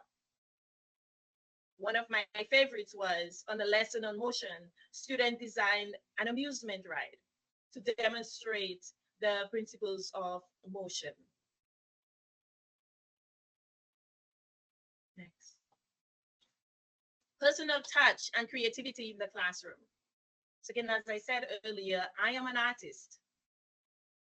And so for me, as a teacher, it's hard not to bring that side of me into the classroom. I have been fortunate to work with organizations where I can bring who I am into the classroom, but each teacher is different. By bringing the creativity in the classroom, I feel that it enhances the students' creativity as well. Some students may be A students, but ask them to do a project and they are not very good with the project. And you may have it the other way where they are good at everything, and it's okay. So again, to ensure educational equity in the classroom, I would say to continue efforts to provide fair and impartial education through diverse and creative ways. And as a teacher, I regularly reflect on a quarterly basis, semester, yearly. How did I do? How did I present the students with opportunities other than the textbook or technology? So in conclusion, as an educator with serious thought of reimagining education, I incorporate the arts and will continue to do so because it helps in transforming the students' experience. Thank you. And Mary. Thank you so much, Alexia. This was amazing. Can you hear me? Oh, thank you. Thank you so much. I really love the way you incorporate your background, your creative background, your acting, art into work to really, present it in a way that all students can understand. Because as you said, students have different learning styles. Some students are visual learners, some are auditory learners. And so, sort of incorporating the arts and also thinking about social determinants of health, right? And thinking about their environment and their backgrounds. I mean, they might come from areas where they don't have the resources. And so by presenting these different learning styles and tools and enabling them to use what's at their disposal, whether it's in the home or outside their house, to be able to learn. I really love that. And that really is a great way of enhancing educational equity, especially in the Caribbean. This is something that is critical, right? We don't have the resources. We don't have the technologies a lot of time. And so being able to use what's at our disposal and be creative in learning, I think is really, really excellent. So thank you again, Alexia. Thank you. Farah? Thank you very much, Alexia. Beautiful, like Anne-Marie said, you're using your background, you're using your creativity, you're using your expression to teach students, and very, very well done. I love all the examples that you shared. And to save time, I'm now going to ask everyone who has a question for Alexia to now post it in the chat. That way we can address it to Alexia. But beautiful, Maria, can you read the question out to Alexia? Thank you. Yes, of course. We have a question from Joshua, and he asks, do you have a favorite type of art that you like to incorporate into your teaching? Thank you. Thank you for the question. Thank you, Joshua, for this question. I would say storytelling and story writing, because then you can truly see the students. They go deep, as they say, but you can truly see the thought that they put into it, the excitement, and writing it, and then them presenting it. So I would say storytelling and story writing is one that I truly like, because you can truly tell. It's a great way to definitely see whether the students have understood the concept, because they are able to input it into the work that they write. Lovely. Thank you, Alexia. Any other questions? Just a quick point, Farah. Alexa, you mentioned about using song. And that one really resonated with me because I recall when we were growing up in the Caribbean and we had to learn the times tables, right? And a lot of times we made it into a song, Yes. which helped us to memorize it. So I think that's actually an excellent one and one that really resonates. Mm-hmm. Well said, well said. I do not believe we have any other questions. Alexia, thank you so much for attending today. Anne Marie has talked so highly of you. I know you guys do a lot of stuff Me too. together in Boston. I think, oh, we do. Hello, Henny. So, Maria, can you read the next question from Yes, Henny, please? sure. Thank you, Yes. Henny. So Henny asked, what are some specific academic scaffolds you have employed or would like to see employed across your building to help ensure educational equity? Would you like me to repeat? Oh, cool. Yes. Okay. What are some specific academic scaffolds you have employed or would like to see employed across your building to help ensure educational equity? Okay, thank you. Across my building, whether it's the one I've worked or the one currently, we've had professional development where the teachers are engaged in conversations surrounding equity, and also looking at how we present curriculum to the students as well as the teacher. One way we've done is the UBD, which is asking the question first or looking at the objective and where we go from where we are with the students. And so as teachers, what type of questions we ask ourselves, what type of questions we ask, you know, and to ensure that each student needs are met.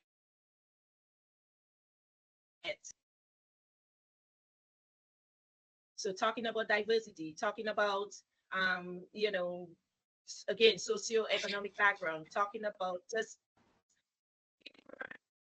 types of situations or different types of things that will allow the students to succeed. All right, thank you very much. I do have a question that I meant to save for later, speaking to fair and impartial. So I wanted you to expound on that when you spoke earlier about being ensuring that you're fair and impartial within the classroom, being diverse, using diverse and creative ways. So just keep that in mind. I will ask you that question a little bit later. Thank you. Thank you, Alexia, again for being a part of our annual fundraiser. And I believe that was the last question. Any more questions? Alexia is about to come off screen. But if you do have a question that you kind of figure it out or would like to ask and you remember after Alexia comes off screen, she will be a part of the panel. So you'll be able to ask the question again.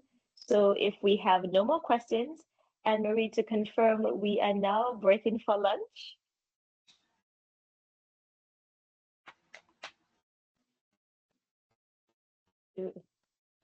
Okay, Anne Marie is on silent. So we're now breaking for lunch. We have 20 minutes for lunch. Marie, I'm confirming with you. We're still at 20. Anne Marie, you there? Yes. Okay, Anne Marie's So not Anne there. So Marie, 20 minutes for lunch. Anne Marie will Okay, be back in so a few minutes, but we are breaking for lunch right now. lovely, lovely. So breaking for lunch, you now have 20 minutes. So we'll be back and continue the agenda in 20 minutes. So enjoy your break, grab some water, stretch the legs, and see you back in 20. Thank you, ladies and gents. See you soon.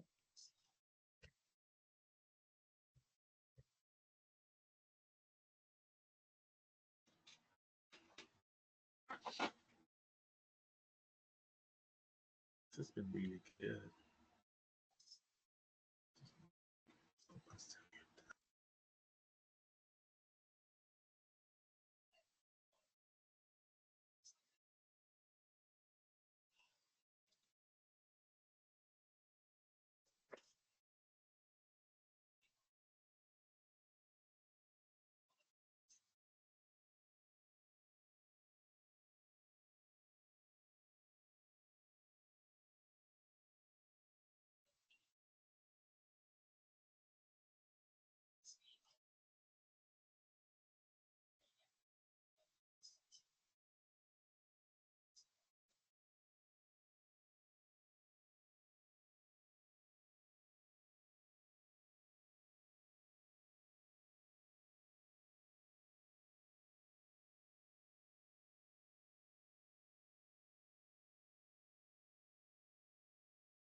Hi, Madine. Welcome. We're actually just on like a brief break. We should be back with our next session in about maybe 8 minutes.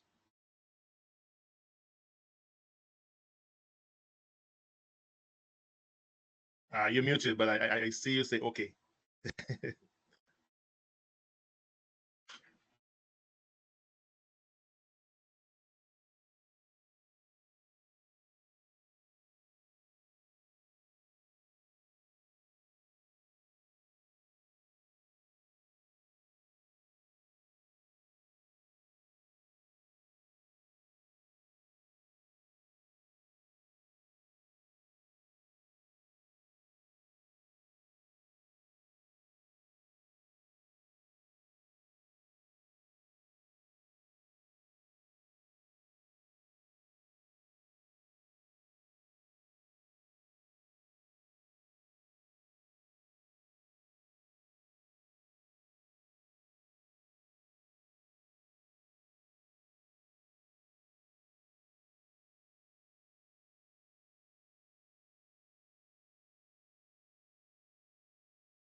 Hey, Alexia, nice job.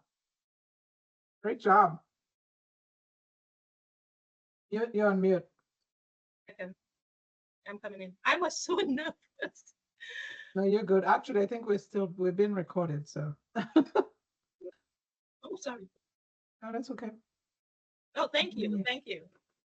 Hold on, I'm gonna.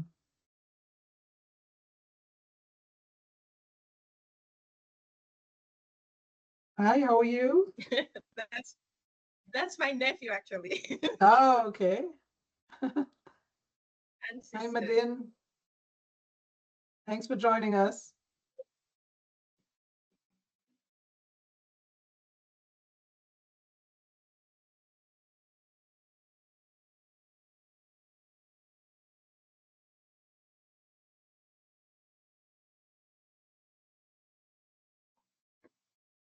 Give me 1 second. Yeah.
Hi, Annette. Hi, how are Hi. you? I'm good. How are you? Good, good. Thank you for having me on this panel. Of course. I'm happy you could join us. Yeah. I know Anne Marie have been asking me for years. Yeah, you had a great presentation this morning. It's been exciting. Thank you. We're So learning far, a so lot. good. And Farah, I totally understand about you having to teach your students, your children as students. I was my daughter's teacher as well, so I know a lot about that. Yeah. You're muted, Oh, I Karen. think you're muted. Sorry. For any parent or teacher, when you see a student has really understand the concept of mastered some type of concept, so we teach for Right, mastery. So when they have an understanding, then we move right, over to the next. It's so right. rewarding, and it's to us, it's just like our biggest gift we could give them, Right. to spend Yes, time with us and with them, and to just be present. Be present with them. We have something we call power hours. So I'll teach for an hour, and then my husband work because we both work from home, and then he'll work, and then I'll work, and then he teaches, and but everyone gets that dedicated time with them. But they get to be free. They get to really have fun learning because you're always learning. You never really stop learning, no matter how old you are. You're always learning throughout your life. of course. Yes, for sure. Yeah, we have one And more I, minute I'm as we bring on happy our you next said, speaker. I'm happy you said Scrabble because regardless of the fact she's older, Mm. comes home. We have to play a game of Scrabble. So Absolutely. My mom really loved Scrabble, so I grew up playing Scrabble. I grew up, reading for mistakes with my sisters.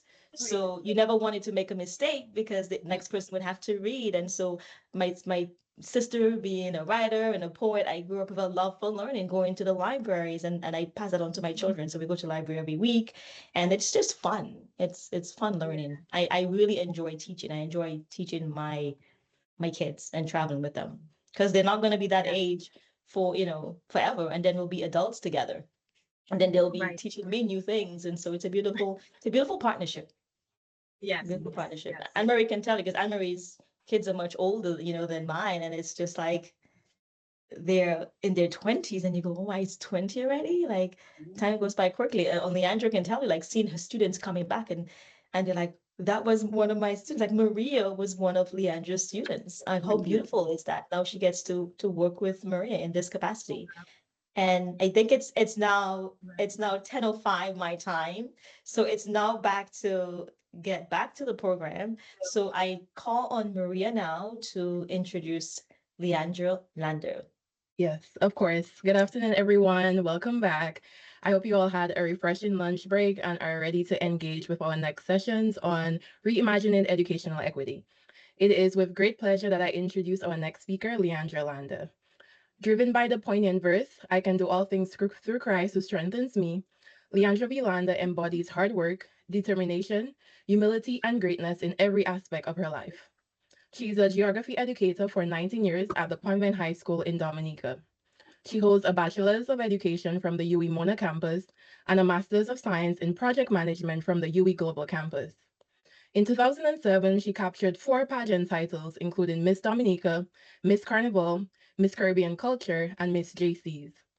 She has served as a successful pageant organizer, chaperone, trainer, MC, and judge, both locally and regionally. She has also served in Dominica's premier cultural choir, the Sixth Form Cicero Singers, for 12 years, and served in capacities of PRO, wardrobe mistress, and president. She also serves as the founder and director of the ultra creative youth artistic organization called Umoja CHS, which features choral singing, choral speech, and sign language. She is a national award winner for short stories, along with Creole and Christmas songs and poems. In addition, she is a radio host of a dynamic radio show called Elevate, and she is also the CEO of her own business, Lovely Things. Furthermore, she's the founder of Dominica's Twin Festival. Personally, I've had the privilege, like Farah mentioned, of being in a fifth form class over a decade ago when I attended Convent High School. So it truly feels like a full circle moment to be able to introduce her today. So please join me, everyone, in welcoming Leandra Landa. Miss Landa, the floor is yours.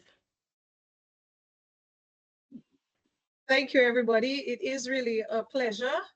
And thank you for having me here in this forum to look at educational equity. September, God's Spirit will give me 20 years as a teacher, which is a pretty long time. It's really nice to see my students, people that I saw in their most sometimes fragile state, vulnerable state, now making money moves and power moves in society. So it's really a pleasure. And so today I'm going to look at educational equity through the eyes of performing arts, because most times in the Caribbean, education tends to only represent the academics. However, I have seen that even in my school, being the director of a club, so it's a society within the larger Convent High School society, we are able to educate, continue educating children through this program. So I'm going to share my, let me see. Oh Lord, I try this up. Give me a second. Take your time. I was just writing in the chat, and not as you need a moment. How you teaching for 20 years? You looking like you 20. 20 years. I know, right? There's this student of mine. Every time she meets me, she's like, Miss, how you getting younger, Miss? Okay, I think this is it. It's called A Lesson in a Song. So as Maria said, oh, everyone can see, right? Yeah. Yes. So A Lesson in a Song. So I came back, well, when I started teaching at the Convent High in 2004, straight out of college, you know, Mrs. Dubbin at the time said, any of the teachers interested, we were schools arts is coming up, which is a week of competitions in the arts organized by the Division of Culture. And she said there's a category for speech chorale. I don't know what it was, but I went to research, and then I was like, okay, I put a group together and we were very successful. Actually, we did Farah's sister's poem called Catch You. Yeah. So I did an adaptation of it, and I remember reaching out to her, and she was so pleased that, she's like, her poem lives on. And we won Catch Me, You Couldn't Catch Me. And the rest was history, really. But after I came from Mona in 2012, well, I was introduced into sign language then at Mona, and I thought it was so engaging that when I came back, which is literally when Maria was and her colleagues, her peers were in fifth form, that's when I came back. It literally started with 4 of Maria's classmates. We started off the sign language club. And then I'm telling you, the choir, I don't know how I got it. It just fell on my lap. But either way, the 3 clubs came together. We put them together and together we are Umoja CHS. And if you're wondering what Umoja means, it's the Swahili word for togetherness. And we chose that word for 2 major reasons, is that to represent our amalgamation and to share resources rather than just have the choir one way, the signers one way, and also to understand that performing arts is a unifier. And we will look at that in my presentation. So let me just quickly introduce you to my group. These are what they look like today. But the club is in existence for close to 16 years.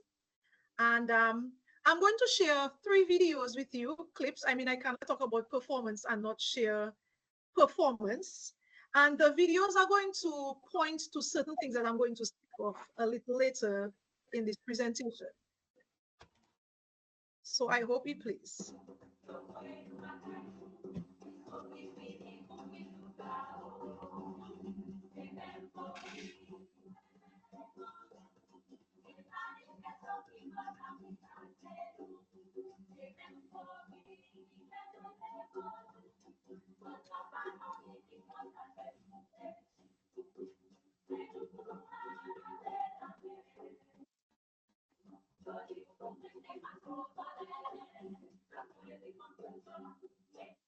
right, so that was my choir, but that was the choir for about, well, around COVID, post-COVID, when we were just able to come back together.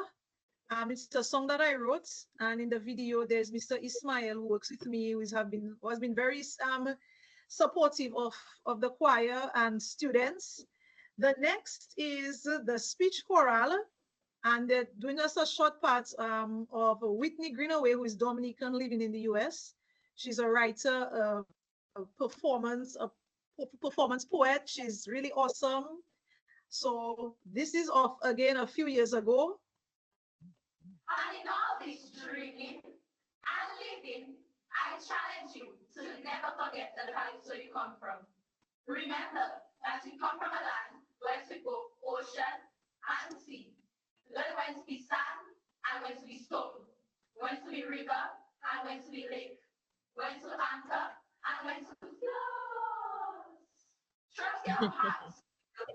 And if you ever feel lost, make your way back near the equator. Let the sun blaze on your golden skin. Climb the mountains. Okay. And then the Sign Language Club. We use ASL to do our performances with some choreography. So this is Via Dolorosa. This was done about 3 years ago.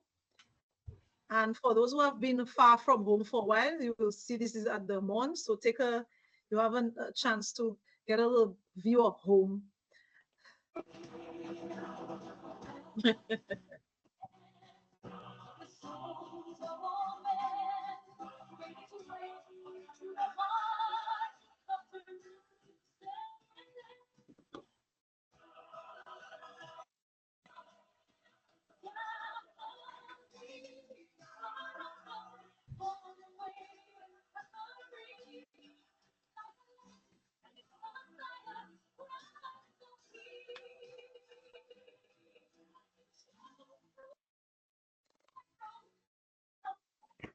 All right, so you got 3 clips of what my clubs do. And I'm going to, of course, I will refer back to some of the videos to drive our point home today. So equity, from my research, we recognize that people do not start on equal footing. The fact that we're all human beings with our own identities, abilities, or skills, and even financial means that we are inherently unequal. Thus, the process of overlaying this notion of equality of individuals and institutions is doomed from the start. However, it doesn't mean that we can work towards it as best as we can. Working towards equity means erasing the barriers that stand in the way between people and opportunity. Working towards equity means that outcomes can no longer be predicted by one's race, gender, or the socio-cultural factor. So how do we fit this into our education and arts? I am in research and I came across this quote. It says, no matter how diverse our population may be, we have the potential to be unified through our shared ability to feel the same emotions, and the arts help us realize this. We will all experience moments of pure happiness. I truly believe that the arts bring people together both physically and mentally. And I'm so happy that I'm working in an area where it doesn't matter where people come from, what their home is like. The arts is the equalizer for me. You know, that I'm sure you saw all these children in these videos, and you cannot tell that some are from Tarish Pit or Silver Lake, or some live in Mont Daniel, or some can travel every summer, or, you know, that's the beauty about working with children in this setting, that we try to put them on a level playing field, just being able to celebrate their performances, their skills in performance and arts and those sort of things. So let's quickly talk about the arts in Dominica, what most of our students in Dominica are exposed to. Drumming, and I'm so happy that Mr. Moses is on, you know, as we talk about people like Rasmo, who worked so hard, especially in the rural communities, to get children to do drumming. All right, choirs, I can speak of, and as I speak, I want us to, you know, highlight people like Pearl Christian, who Auntie Pearl and Henny is here as witness to talk about the importance of what choral music has done for Dominicans as young people. folk groups, and but we have choirs in churches as well. Folk groups, which are mostly popular or, in the rural communities. So when we talk about folk groups, we talk about ballet groups, groups that do the square dances like heel and toe, mazouk, and so forth. We have contemporary dance like what the Whitey Kubuli Dance Theater does through Raymond, and we have a few new groups like Pashi Walk, Sankofa coming up. The introduction of classical instruments, and by that I mean piano, flute, violin, saxophone, trumpet, and so forth. And of course, theater and drama. So these are some of the artistic outlets that our students have access to. But then as I'm using the word, let's talk about access versus availability versus priority. Access obviously means that there is an opportunity, it's there to get to it. All right, and all the arts that I just previously mentioned, they are accessible. However, their access is based on quite a few things. So let me just go back to some of these and talk about why the arts are there's still, I won't say inequalities, if that's the word, the best word to use.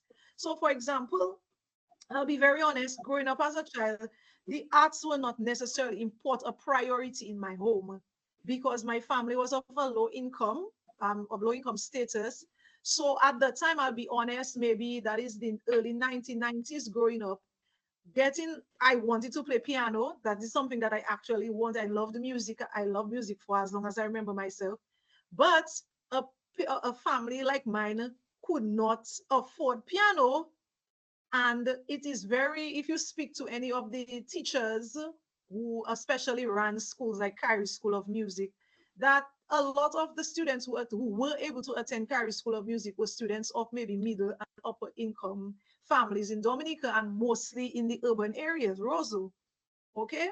So if young people did get access, sometimes I guess the parents made it a priority to afford their students the ability to go to do classical flute and what have you. So the access access it has improved over the years, but it is still limited in Dominica for many reasons, especially financial reasons. The average Dominican family is not going to spend money on music. And that's the fact. Parents are even struggling to pay regular school fees, much less to send their daughters and sons to, a formal music class. Okay? I must say that over the years, there are more and more people who make the sacrifice and say, okay, this is something good that my child should be, should be exposed to, so I will send them to class. But the average Dominican child did not have access, or I could say afford, to go to play classical instruments. And that's where you have people coming in groups like the Sixth Form Sister Singers, Whitey Kubuli, that afforded young people the opportunity to have access to music education without paying a lot of money. It is through the Sixth Form Sister Singers, and I can say that without even blinking, that the reason I am who I am is because of the wealth of exposure that I got in Sixth Form Sister Singers. I mean, I didn't play the piano, but I could sit down and watch Auntie Pearl play and watch Mrs. Leng Sorrendo, Leanne Christian, and all her flautists that she has trained over the years to accompany the choir. She teaches us music or with scores. I mean, you may never know what's an A flat or an A sharp or G or whatever, but at a point you get a certain level of education of reading music scores. So this was a great program that Pearl Christian and the Sixth Form College established in Dominica and still going strong. You have, as I said, people like Rasmo, rest his soul, who allowed or who championed things like drumming. Drumming is not it's not a contemporary, it's not always a classical instrument. It's an instrument that is part of our culture, and it was an outlet. It is an outlet for young people and older people to be able to play an instrument that doesn't necessarily need classical training. Okay, and the list goes on. Availability. All these groups are available, but where are they located? Of course, a lot of more things are located in the city. Okay, so that means a lot of students who are in the rural communities have only access to particular things, or unless they move to Roseau, they don't have the exposure to it. So again, I'm going to use six form sister singers. We have members from, well, Henny, Ja, West Coast, but Henny, I'm sure, can say that for him to attend sister singers, he have to take a late bus to get home after a 7 o'clock rehearsal. Yep. All right. We had people coming all the way from Calibishi. They themselves had to relocate after a while to Roseau. So again, this is a great treasure, but it is based in Roseau. Okay, we have members, sister singers are members from all over now. You know, we had as far as Dalis, Grand Bay, Portsmouth, Penville, but these people only got access because, again, they were either attending school in Roseau, working in Roseau, okay, or maybe had the opportunity to settle in Roseau after a point. But its availability, or the rural areas are lacking in particular things. Not many children from the rural areas may have access to play, getting, classes to play piano or flutes or whatever. Again, they have to maybe make extraordinary arrangements to have these things afforded to them. Times are changing. There are more music teachers on the island, but again, there will always be a bias to the urban area. And then, of course, priority. What is a priority to parents? The average parent in Dominica wants their child to go to school, which is the 8 to 2, do what you have to do and come home. But more and more, they believe that, okay, my child needs to be well-rounded. With recent students going to more students having access to universities outside of Dominica, boarding schools, and these schools are demanding and requesting that these children not just be strong in the academic, but they need to have some level of well-roundedness. You see more and more parents saying, okay, well, I want my daughter to do this and to do that and what have you. But let's talk about money. And we, of course, all of us know of the financial situation, not just the world is facing, but a small island like Dominica, developing state where money is hard to come by. Okay, and the money that you do get has to go to the things that you need to survive: food, shelter, and utilities. Everything else is a little extra. Okay, so those are some of the things that we have to deal with when we talk about children accessing the arts. So let me quickly talk about how our club has made an active decision in trying to promote equity. So, of course, to get into our clubs, they audition, they come to, okay, choir, come and try out, let's hear you. Sign, we give them a few signs, we demonstrate, we see how quick they can pick up signs, how accurate they are. They don't have to have a pre-knowledge. Speech choral, same thing, we do little exercises with them. So we open this out to the school, they come, they try out, that's it. We don't say, oh, you cannot come because of this or that, okay? There's no discrimination. Also, when we do select, they're selected obviously based on their interests, their capabilities, their potential. Then we ensure that the club provides resources such as costumes so that the students with even limited finances are also cared for. It also standardizes the image of each child. Let me give you a case in point. A few years ago, we were preparing for a production, a big production. And I asked each student, all I need you to get is a tennis shoe in town by the Chinese, and we're going to have a big glittering session. So I bought the glitter, I bought the spray, I bought the glue, and I said, you just have to bring your shoes and glitter. One kid says, my mom says she doesn't have, I don't need it. Okay, I said, why? It's part of the costuming. Anyway, I said, what, they're fine. I just went ahead, I bought the shoes for the child, glittered it. After the show, the mother's like, boy, miss, when I saw the big picture on stage, I realized why you ask, just one little thing in a presentation can make one child feel very, very left out. Our club had no money. I was running this club on my own little pittance I was getting as a teacher. And over the years, the club, people started to see how good the club was, and we started to perform outside, thank God, to the permission of Mrs. Dublin and Miss Prentice now. And we started getting paid. So the club literally started to make its own money. We collected $15, that's 15 EC. Calculate that in US, 15 EC a term. That's 3 months. And even that is hard for some parents to give students 15 EC over 3 months. Shyla, who was there earlier, had a little award. She used to take care of her students. And Shyla's like, well, Leandra, you're ridiculous. Or you get charged $50 for 3 months. I was like, Shyla, you just, again, you see, coming from the US to back to Dominica, you understand priorities of being in a club like Umoja CHS, what it does for you. But I cannot tell a parent, we have to pay a school fee, have to pay this, have to pay that. Hey, I need you to pay 50 EC for 3 months. That they would go crazy, you know. So we try our best to cover most of the cost of the club by doing different things. Um, as I said, the finances, even then a child cannot pay. I cannot tell a child she cannot come. You can threaten and say, you know what, you need to pay your fees. If you don't pay your fees, you cannot participate. This is really just saying that to encourage them. But I cannot deny a child the opportunity to perform because she cannot pay money. Okay, so we do our best to make sure that our group is in good financial standing so we can help other students. All students are able to hold leadership positions regardless. The only requirements we ask them is that their grades are up, that their academics are healthy. Note I didn't say they have to be A plus, but they have to be able to be a leader and manage, their schoolwork. And they are given ownership on club matters such as choreography, costuming, and dealing with their peers. They know how much I tell them I'm very heavy on leadership. So even if I'm not present, you need to be able to have a rehearsal and everybody's supposed to behave.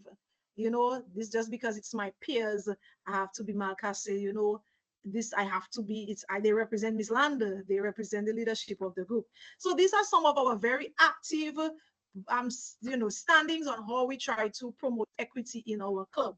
We have a constitution and we make sure that the constitution is upheld by everybody, regardless you're the president or a regular member. We all have to toe the line.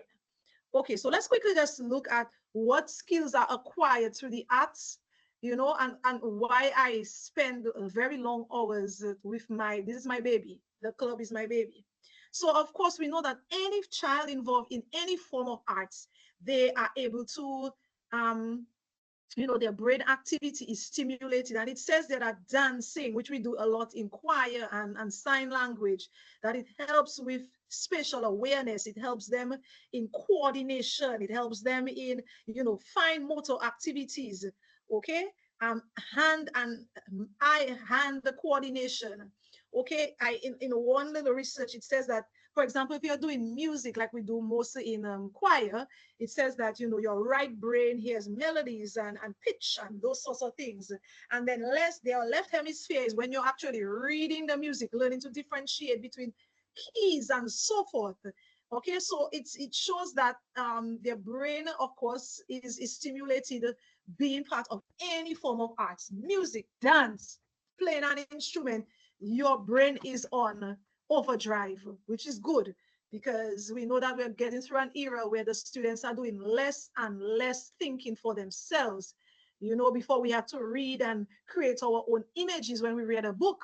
Now you have TV, you have TikTok, you have all sorts of social media that the color is there, the pictures are there, the music is there. There's nothing for them to imagine. Okay, so I tell them some parts of their brain have cobwebs. We need to, activate all those little parts of their brain. All right, it sharpens discipline and concentration. To be part of any group, successful group, you have to have discipline. Okay, and I tell them I came from Pearl Christian Academy, and what you learn in Sister Singers, it goes to anywhere with you. All right, it helps you to pay close attention to details. So, for example, you go back and look at any of the videos that I showed, they would know that a hand movement has to be accurate. All 30 of you have to raise your hand at the same time, at the same height. Your foot has to move the same way at the same time. And they have to do it again. If you don't get it right, you have to do it again. So after a while, it helps them to build a certain level of discipline. Guys, we have to do it this way, and you don't take anything less.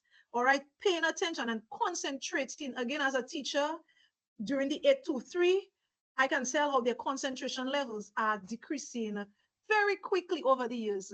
Teaching people like Maria was a better era for me versus this era of students. You could get them to sit down for an hour quietly and listen to somebody give a presentation. Now, by 15 minutes, they're done with you. If you are not engaging, they are done. All right, so they are from the vines, they're from the, look at the length of a TikTok. Okay, a TikTok for them, no more than 40 seconds. They don't want to be engaged in anything that is too long.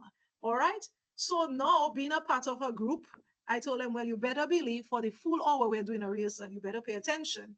Okay, because every little detail adds up after a while to the grand performance. So you're sloppy, you're going to have a sloppy performance. Okay, and one thing Auntie Paul always used to instill in us, she said that you are as strong as your weakest link. So if there's everybody, 29 people out of 30 doing the right thing, and there's just one person doing the absolute mess, you still look a mess. So concentration and discipline is very, very important. It helps with physical and mental health. There's a student who was actually suffering from a lot of anxiety. And she said, Miss, I am happiest when I am doing my sign language, that I can free up. My mind is just so, I'm just so happy. And it's until she said that I realized how important club time was for many students. They say, well, Miss, when I know it's club day, like we do, so each club has a day for rehearsal. They say they wish that they just ran faster because they have choir this afternoon or they have sign this afternoon. So I can tell that many of them may feel overwhelmed. They may not be academically strong. So in the morning, they're not necessarily bright stars in academics. But when it comes to club time, some of them are really excellent performers. So this is where I see the importance of getting something that can balance them, can boost their confidence in terms of, giving them the assurance that, yes, I am a good person. I'm good, I'm valuable, I am worthy. All right. So I know that even if they may not be top notch in their academics, when it comes to their choir, speech, or sign, some of them are stars, in my opinion. They really shine. So we know that it helps with their physical and mental health. I mean, performing, you learn about breathing and I even had to teach them the word lalling. Can you hold your breath when you sing or you're speaking? All these are helping them to have healthier bodies, and they glow, they shine. They say, well, I'm sweating. I said, that's good. You're working, you're active. The signers especially will tell you in your first month of signing, your arms hurts because, certain muscles in your hands will pain a little, your wrist, because you're really doing new movements with your hands that you never done before. Okay. So I told them, okay, good, that your body is being used in various ways. Very important, cultural understanding. I want to go back really quickly to this video. This video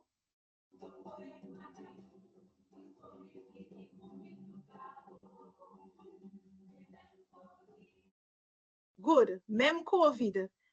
Do you know that most of the students here are urban girls who never spoke Creole? Never. They don't know more than 10 words in Creole. And so again, our parents still have the notion that they don't want to, not as bad as before, grandparents where they didn't want to speak Creole in the home. And we all know that the discussion about teaching Creole that's another discussion that the government has been having, different stakeholders have been having, But I love that in Umoja theaters that we can afford students cultural exposure and understanding and appreciation. Every year for the last 10 years, Convent High School. Imagine that Convent High School has been the children Creole song winners. I mean, 10 years straight, including last October. I would expect rural schools to come and give us a run for our money. You understand? But for 10 years, an urban Catholic school, people have a notion of Convent High School. We bougie, we, open resort, we this, we that. So we've been entering the independence competitions for close to 11 years, and every year we win the Creole song competition. And I know at least they may not speak Creole fluently after that, but at least they get exposed to Creole culture. They get to go and see other groups perform at the different competitions. I mean, we've spent long hours on the road traveling, to Portsmouth, to Grand Bay, to Marigot, to compete, every independence. And I mean, I love the fact that every year they look forward, they're excited to put on their madras, to tie their heads and do all those sorts of things. So I know we're achieving a particular equity in terms of even children who are from the urban areas and now children from the rural areas, they can both share in Dominica's culture, and not just Dominica's culture. The other day we taught Michael Bublé's Feeling Good, a jazz piece, which we did for a jazz event. It got children to appreciate a jazz song. You know, it was something that some of them didn't even know.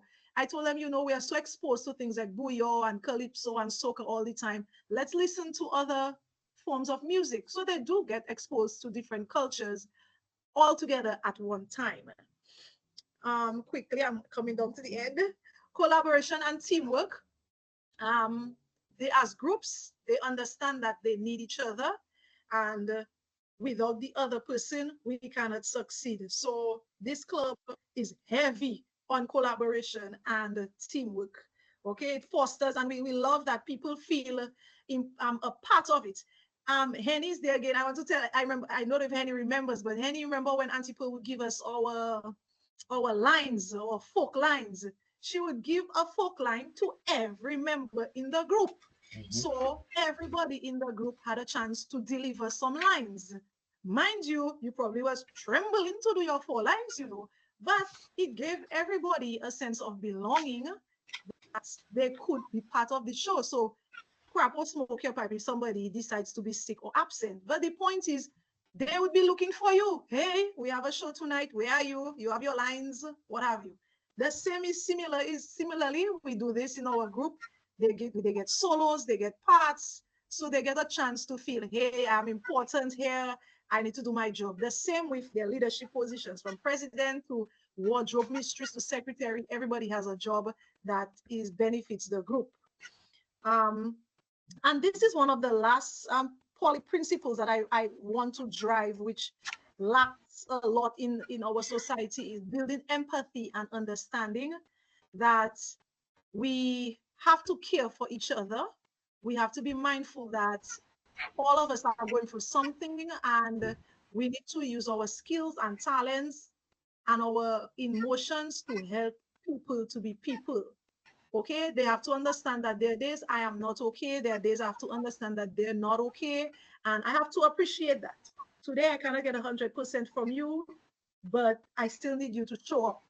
Okay, if you want to give me 40% today, that's your best. That's understandable, but they have to learn that about each other, that today I'm just not at my best. But we have to learn, and we have to encourage students to always show empathy and to understand earlier Shaila said something which I will draw back. You know, I like the Caribbean.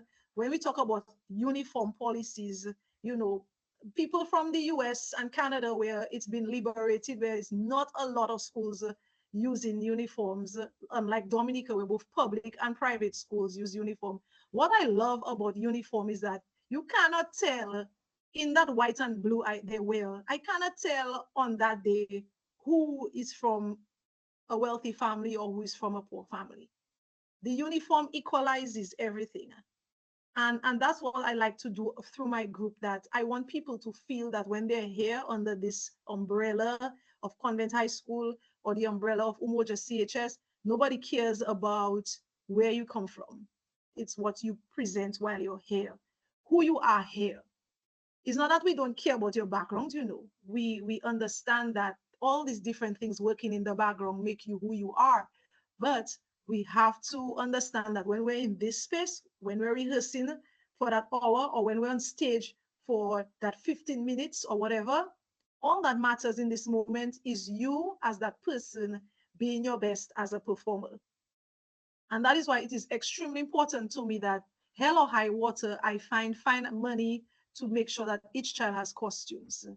I never ask parents to provide costumes beyond getting them a t-shirt or a sneaker, a shoes or whatever, the cheapest shoe in Roseau.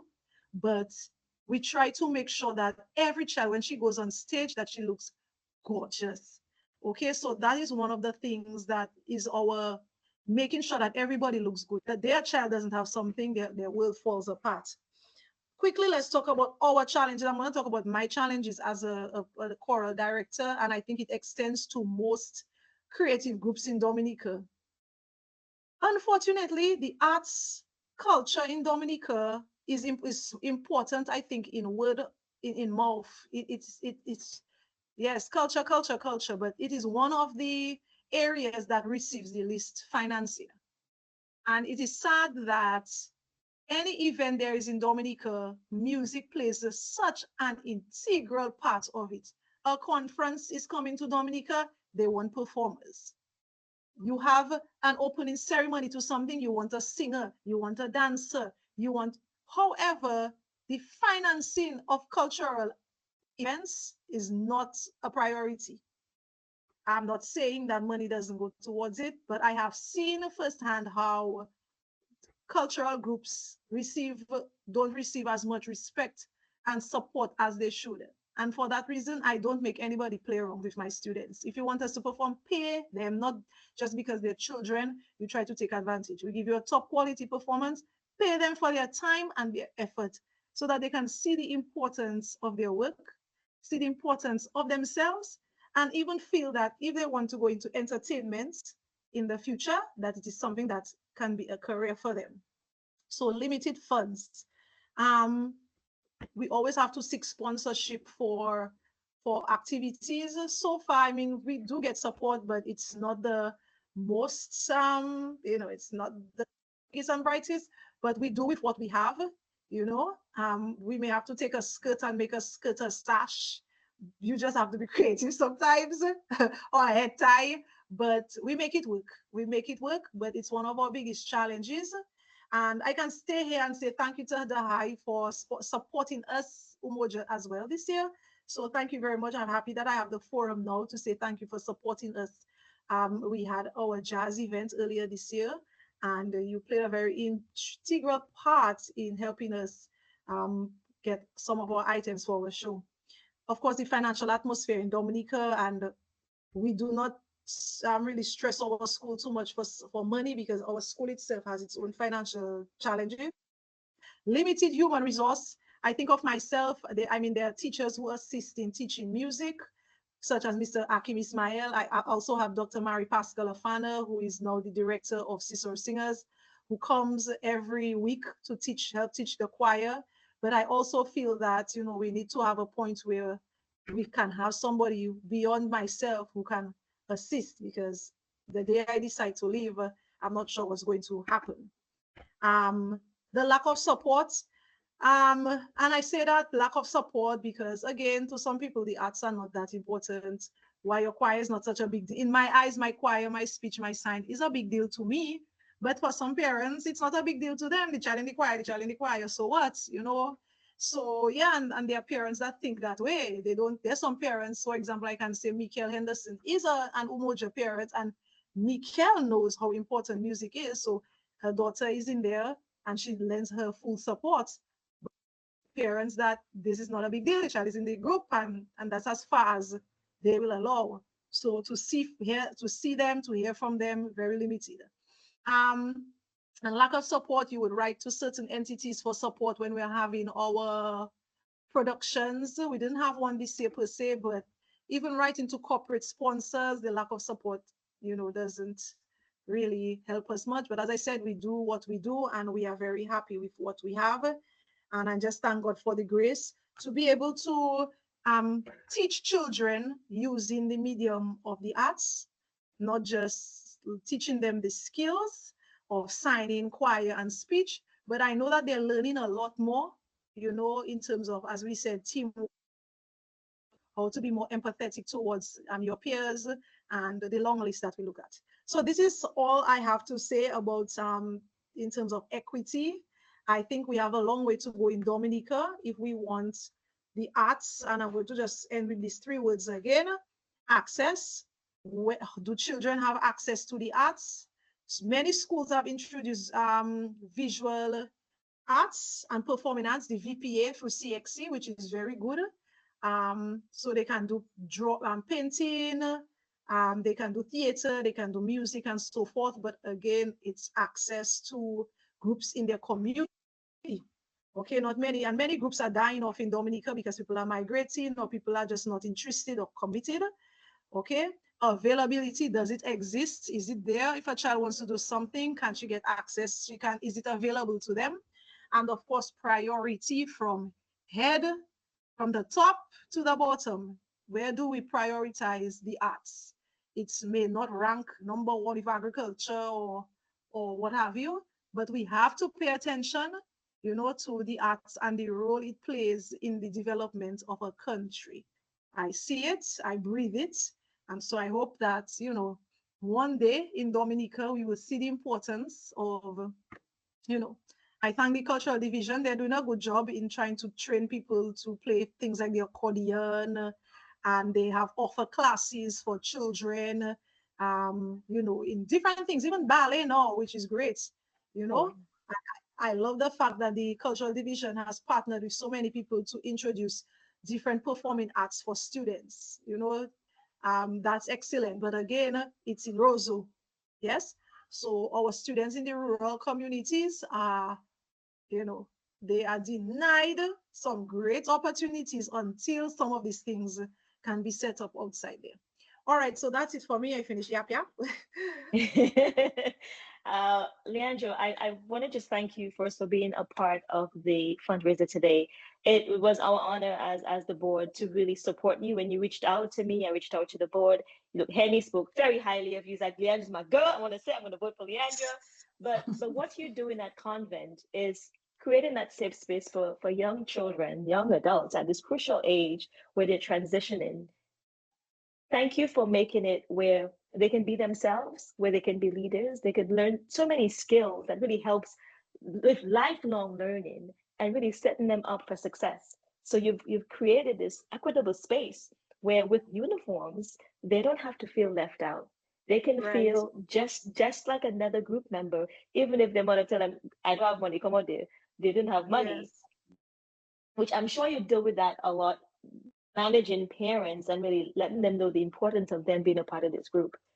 Yes, child. I mean, I've had to make calls to parents. Please just allow the child to come. I said, right now I'm the biggest mediator because I've been calling. Some parents don't want to send them a certain place and have to be on the phone pleading. So, boy, I myself have learned skills. But Farah, not to cut you off, I just want to go back to the Dominica, Men of Dominica film where Auntie Pearl says she is like soil. And she is, Umoja is like is the grandchild of Cicero singers, because it is. A lot of the Cicero elements are utilized to train them. So we are using resources like music from Cicero singers. The personnel come to help them backstage and to help them train. So this is where you can see where one product is, the linkage is between them, using the skills that we have. And a lot of us are like that. Some of us who are in Cicero are now in our schools and in our churches doing the very same things that I am doing, so it just shows how the what they call it, the ripple effect of positive things, It's beautiful. So I know that we're short for time, but again, thank you for what you're doing. And I have a question for you, because in Dominica, we don't have our Performing Arts Center, the Arts House of Culture, has been closed for many years. I want to get your take on this because, like you said, we mouth out a lot of things like the arts and culture, and this is something that we highlight on an international stage or sometimes locally. But how is it that our Performance Arts Center, the Arts House of Culture, the one center that we have where I grew up going to see plays and performances, it doesn't exist anymore, and it hasn't for a very long time. What's the status of this center being open again so that Dominicans can enjoy performances? Okay, so it's very, I'm happy that you asked that question because we've had this in March, April, we had the Schools Arts Festival again, and it was held at the Old Mill they built a stage and what have you, which was okay. But at the same time, it did not give the students, especially when it came to choral singing and to the drama, the condition was just poor. All right. And now a person like myself who knows about those things, when you point it out to certain people, they feel like you're fussy. From what I've asked and from what I've been told, the Arawak was on its way to being fixed. And then there was another, I don't know, setback that I'm not necessarily aware of or the public is aware of. So I don't think, from what I'm hearing in the grapevine, I mean, imagine that people like Mrs. Bully herself is wondering. And I mean, Anita Bully as a Yes. stalwart of culture, Yeah. and Gloria Augustus. These people have been begging, and saying that attention needs to be placed on Yes. places to perform. Sister Singers, I mean, is actually preparing its 30th year of production and struggling to get That shouldn't an be. appropriate space. We are left to perform in stages in the Goodwill Primary School, which, God bless their heart, is a good stage, but still not the appropriate place for events like that. So that is why I tell you, it shows in so many ways, without even saying it, how important the arts are in Dominica. Yeah. We like that. We want people to come and dance. We want people to come and sing. We want people to be able to show up and give the best. So we're hosting dignitaries from across the Caribbean, and we want the best. Come to Charlie Bell, come to dance. But nobody's putting in or focusing on the things that we need to be the best As a people. performers. Correct. For ourselves, not to perform for other people, but for our own acceptance of ourselves, our culture, our people. And it's a self-expression. We need a space. And it breaks my heart because for me, I dreamt of having the film premiere at the Arak House of Culture. Exactly. The place so long. It's been a while, and so people have to find alternatives. You have to pay extra money, build stages in venues, and so forth.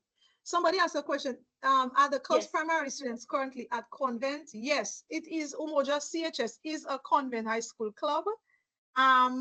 So it's not like I want to be greedy and not have other students from other schools, but because I have control over schedules and to see them. Yeah, I was have thinking of it tried in a different context. Oh, I was thinking of it in a different context, Leandra, not expanding it to students outside of convent, but I wanted to know, I mean, considering, and as part of this program, you're teaching them leadership skills, right? And it sounds like this program is so important in terms, not just, developing the island, but developing the students as people. And I'm wondering if when they graduate from convent, you can leverage those students, and some of them might be coming from other villages, right? And happen to be going to school in Roseau, so they get the opportunity to join. But can they then propagate the club in their village and be an ambassador to you, right? And that's a way of expanding it and giving access and availability in other regions of the country. Well, I can say that little by little, some of them have actually started using whatever skills that they learned and initiating it in their churches. So, for example, I know the People Pentecostal Church in Goodwill. Over the years, some of the parents realize how important it is. So they actually insist that their daughters go, let's say, into the speech chorale, to the point where one day I turned on the internet, and I saw like 10 of them doing speech chorale in church. So this is where you could tell some of them, they're taking what they learn and using it in their communities, in their churches. They're doing sign language and those sorts of things, or they're joining their choir. The thing is about starting another group in another community is dedication and commitment, which a lot of people don't have. Yeah. What I'm doing right now takes a lot of my time, and a lot of people know that, so that's why they support me, because they see that it is a lot of work. I mean, I was ill for a little while, and I put a teacher to substitute for me, and she said she almost quit. She's like, Miss Ando, how are you doing this? I mean, to manage 3 clubs, that's like, I'm seeing 85 children a week. Wow. 85 is literally close. Right. Yeah. So for the choir, I have Murray and Akim. So like for choir, once I know Murray is there, I don't have to be in the room, but I still go because I have to conduct the choir. Murray teaches. The signers, which is what is nice, is that with sign language, because sign language can be independent learning, they start off learning their basic sign language. So I don't have to be at a rehearsal.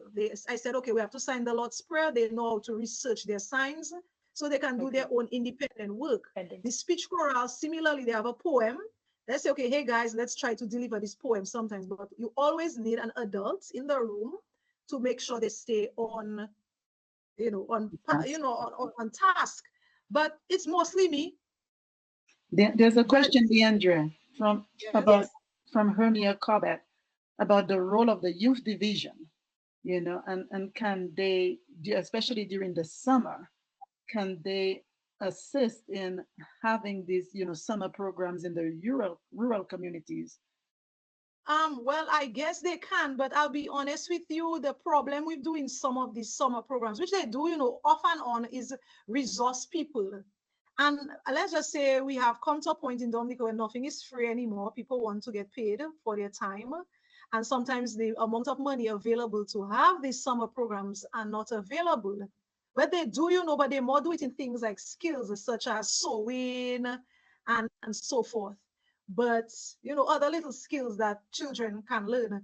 But again, it boils down to who are the resource people. A lot of our cultural icons are either dying or migrating or just don't probably have the time to commit. Quite a few cultural groups, people join them, but the division of culture may actually be focusing on other things for the time. But as I said, the division of culture at the Old Mill, they actually have a program set up for teaching children. So I remember at a point, Auntie Pearl used to teach choral singing at the Old Mill for, summertime and during the year. I think she stopped, and I think Murray helps out in that area now. But yeah, they learn drumming, they learn pottery, they learn wood carving, painting, those sorts of things.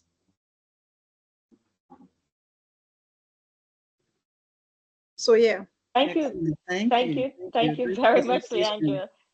This was very engaging, very educational, and you brought a lot of things Thank We you. went over time because there's so many questions. I'm so sorry. No worries. I mean, I think you brought to us, especially at the high, how important it is for us to think beyond Roseau. And that's something that Anna always talk about. How can we go beyond Roseau? We just supported the Kalinago Public Library, and we supported them with books and resources. But we always look into see how we can help kids out of Roseau, because Roseau gets a lot of support just by default. Now I'm actually going to call on Vivian to introduce. Thank you very much. I'm going to call now on board member Vivian to introduce Gami, who is our next speaker. So Vivian just sent me a note, Farah. I think he dropped off somehow. So I can introduce I'll introduce Gami. Lovely. Thank you. Thank you. Thank you so much, Gami. It's so amazing how you guys are all so connected. All of the speakers here somehow are educators, but have this sort of literary side to them, right? And everybody's either in the arts or music, which is really amazing. And it all ties in, and I think it's such an important part of education. When you're able to incorporate, the arts, I think it just enhances learning. It enhances people's mentality, the way they think, the way they rationalize, as Leandra said. So, and we're moving into Gami, who has a similar background. So Gamaliel Moses was born in Dominica and moved to the US in 2005. Since then, he's been involved in youth development work as well as environmental education. As a drummer, and again, we've said that Gami is the son of Rasmo, well-known drummer and artist from Dominica. As a drummer, Gami also found a niche of using rhythm and movement to teach. He became a Kingian violence trainer with Connecticut Center for Violence, working with high school students and adults to learn about the principles of nonviolence. He has continued to train teachers and informal educators on how to develop outdoor learning programs, as well as effective group management within their schools and organizations. In 2022, Gami was awarded the Environmental Educator of the Year Award by the Connecticut Outdoor and Environmental Education Association. He has taken his passion for social emotional work and environment to Common High School as a student affairs manager, working with students on restorative practices and community building. Welcome, Gami. Thank you, Anne-Marie. You're welcome. And Gami, I will say, Gami actually played at one of our very first The High events in person. He's back with us virtually now. Thank you. Come.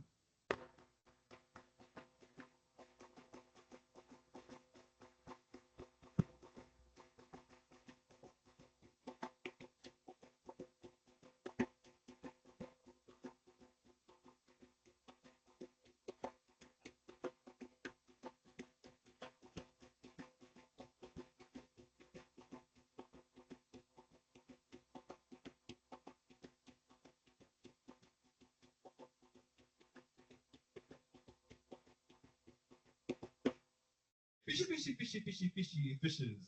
Fishy, fishy, fishy, fishy, fishy, fishes. Fishy, fishy, fishy, fishy, fishes. Fishy, fishy, fishy, fishy, fishy, fishes. Fishy, fishy, fishy, fishy, fishy, fishes. Fishy, fishy, fishy, fishy, fishy, fishes. Fishes are good. Fishes are good. They travel in school. Travel in school. Fish for a meal. Fish for a meal. No, that's a big deal. No, that's a big deal. Fishy, fishy, fishy, fishy, fishy, fishes. Protein they give. Protein they give. Water they give. Water they give. So how do they breathe? How do they breathe? Every food they give. Every food they give. Every food they give. Every food they give. Point source pollution. Point source pollution. Point source pollution. Point source pollution. What we need is clean water. What we need is clean water for the sons and daughters.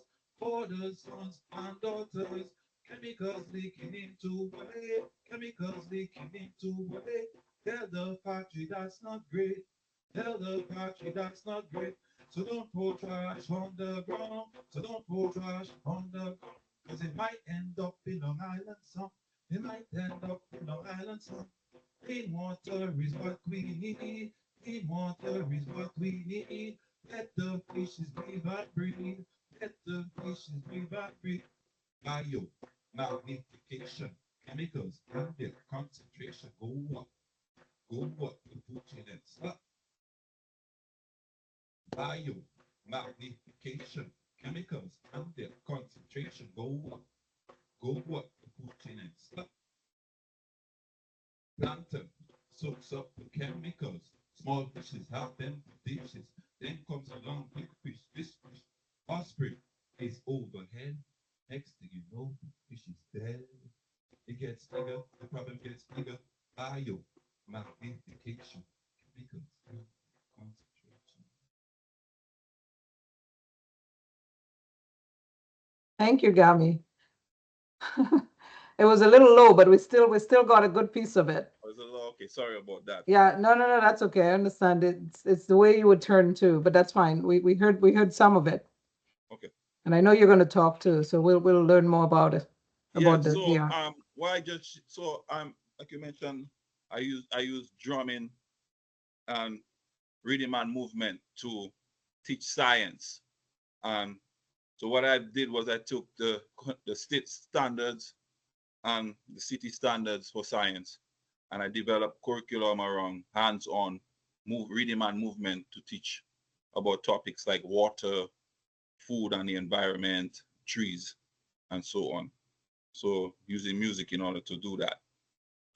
So in terms of looking at equity, using music as a tool in order to teach and also to build community. And I will talk a little about that in some of the work that I've done. Let me share my screen.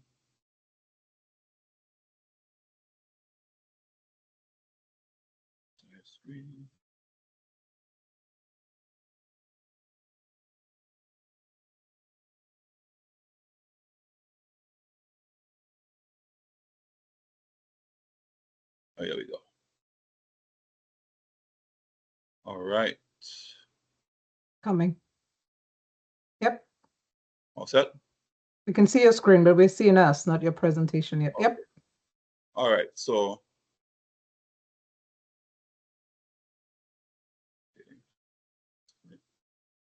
there we go. This is better. All right. So thank you very much for having me. Very important conversation, I feel, And so before I get into it, so when we're looking at building equity with, looking at the educational system as a whole, for some of our past speakers like Ms. Etienne and Neandra, they talked about like using different methods for teaching in general. But we also want to look at a holistic approach in terms of equity. So looking at how diversifying our overall educational system and how that might promote equity for different types of learners, right? So I have a few examples of how we could do that. So we have Montessori schools where students, the students lead and they're also guided, and it's multi-age classroom. So you have first, second, and third graders in the same class. You have Waldorf education, so using the arts in academic discipline. So Leandro just talked a lot about using the arts. And then we have these models of mountain schools, you know, which kind of speaks for itself, basically learning in the outdoors and outside. And we talked about the performing arts and social emotional learning. What I want to highlight as well is that we used to speak of STEM, which is science, engineering, and maths, right? They added the A to STEM, which made it STEAM, okay? So the arts was added to that category. And you might wonder to yourself, well, why would they do that? You know, because they recognize the importance that you have to bring out children's creativity in order to get them to do science, maths, engineering, okay? So look, and that kind of framework. All right, so looking at social emotional learning. And so here in the US, a lot of schools are taking more of that approach of figuring out where students are, how they're feeling before you could teach them. Now in Dominica, we used to sing this song, if you're happy and you know it, clap your hands. And you know, everybody was clapping their hands. Whether you was happy or not, you was still clapping your hands, you know? So now people are more intentional about figuring out, hey, kids, how are you feeling today before we could teach you anything? Are you hungry? Are you tired? Did you sleep last night? So looking at social emotional learning. All right. So all these, so the point I want to bring across with that is when we talk about when we talk about equity, we're looking at different types of systems and different educational systems. So not just the traditional colonialism one that was handed down to us, right? Looking at the other systems, looking at specialties. I mean, we talk about the arts schools that are high schools who are focused on arts. So kids go there, they do drama and they do their math and their English as well, right? So looking at that, I know we have the technical subjects as well in Dominica. Okay, it's just a picture of one of my students while I was doing outdoor learning with third graders. So you see there, we are in the snow playing, but he has his jacket, his gloves, everything is hot. So here's another example of, do people have access to the gear or the comfort level to be outside or just to participate in activities, right? All right, so a couple of the key frameworks that I use to develop any program that I do. So I'll go through these a bit. So asset-based community development, and that was by John McKnight. So basically looking at how do we use what we have and make do with it or make it better. So for example, like if you're running a program from a school, what is in your direct vicinity? Do you have a park? Do you have a playground next door? Do you have a beach next door? Do you have a river? How do you use the assets that are within your community in order to learn and also to build community as well? And if it's not there, how do you get it there? How do you build? How do you get to build it? And how do you use it? Or how do you make it better? Whatever assets you have, how do you make it better? You could also look at it as human assets as well, like who in your circle can do what, right? Okay. Another framework is Last Child in the Woods, which is the book which was written by Richard Love, and it talks about nature deficit disorder.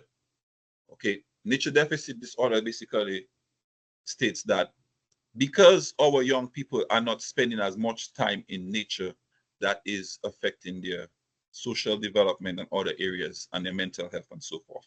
Why? Because like we mentioned before, there's a lot of technology, there's a lot of video games and so forth. It's not like back in the day when we used to go spend a whole day by the river or a whole day by the beach or a whole day by the playing field outside in nature. Now more and more kids are spending less time outside. And sometimes because for more than one reason. But here in America, for example, it could be because the neighborhoods might not be safe. You might be living in an apartment building. you don't have access to a backyard or front yard, or you're in school all day, you know, which brings me to the point that if kids are in school all day and their parents pick them up at nighttime or after school, it's critical that as educators, we're thinking of how does the child get everything they need in school as well, because they're here with you all that time. So for example, in my category, it will be to make sure that young people spend time outside. And the critical thing about that is that that might be the only outside time that they get is within the school day. So being intentional about that. I won't say much about multiple intelligences. Miss Etienne did a wonderful presentation on multiple intelligences and Howard Gardner.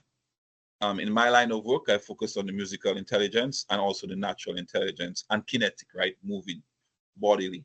And I'll just say a quick quote from him. It's not how smart are you, it's how you are smart. And that intelligence cannot be measured. Share the slide. Oh, my view. Slideshow view. Okay, so I call this one nature and outdoor play is more fun than Disney World. You know, it's such an amazing experience to watch young people do this. In this picture, you see everybody, they're just playing outside in the woods. And it's more fun than Disney World, I guarantee you.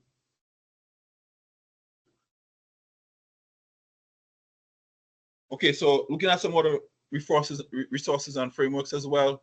So the pandemic happened, and then what happened was that we had to shift from the classrooms and go outside to teach. So what that did was taught us that we have the capability of spending more time outside, and that we should be outside. And what we realized through doing that was that, imagine the students are more focused outside than inside. Now bear in mind the amount of distractions that are outside when you're trying to teach a lesson. People might be walking by, birds, you know, a lot of distractions, but we found that students are more focused outside than inside. Using available resources again, everything you could do in a classroom, you could probably do it outside. Maybe not the projector piece and that technology piece, but any other thing, figuring out what you're doing in the inside, how to bring it outside. And using the outdoors as an area for teachable moments. You know, if you see a bird flying, you know, it might be migration. You know, if you see ants working together, say, well, you know, working together, that's teamwork. You know, nature is a great learning tool.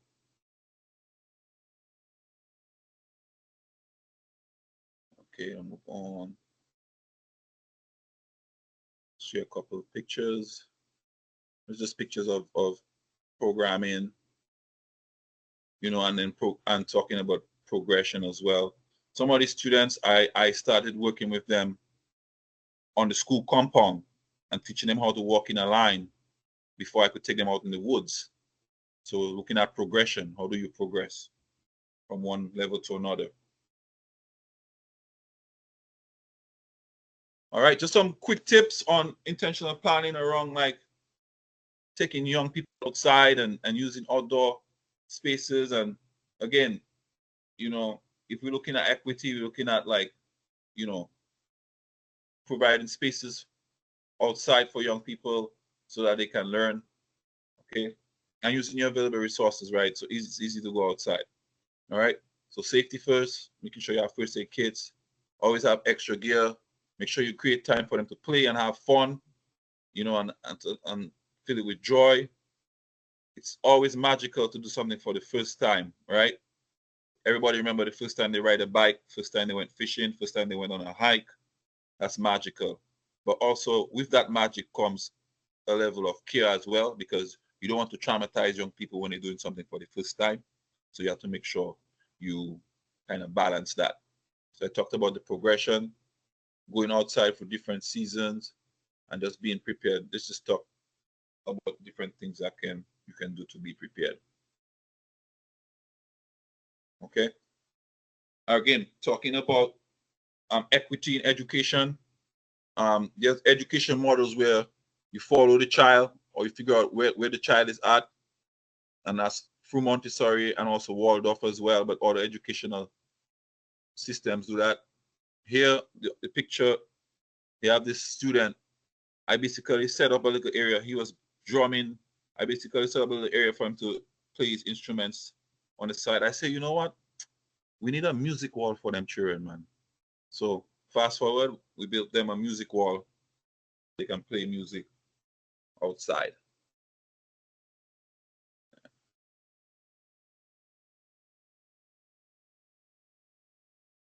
All right, so I'm just gonna take this last few seconds to look at the outcomes and the benefits of like spending time outside or developing nature-based learning or outdoor programming.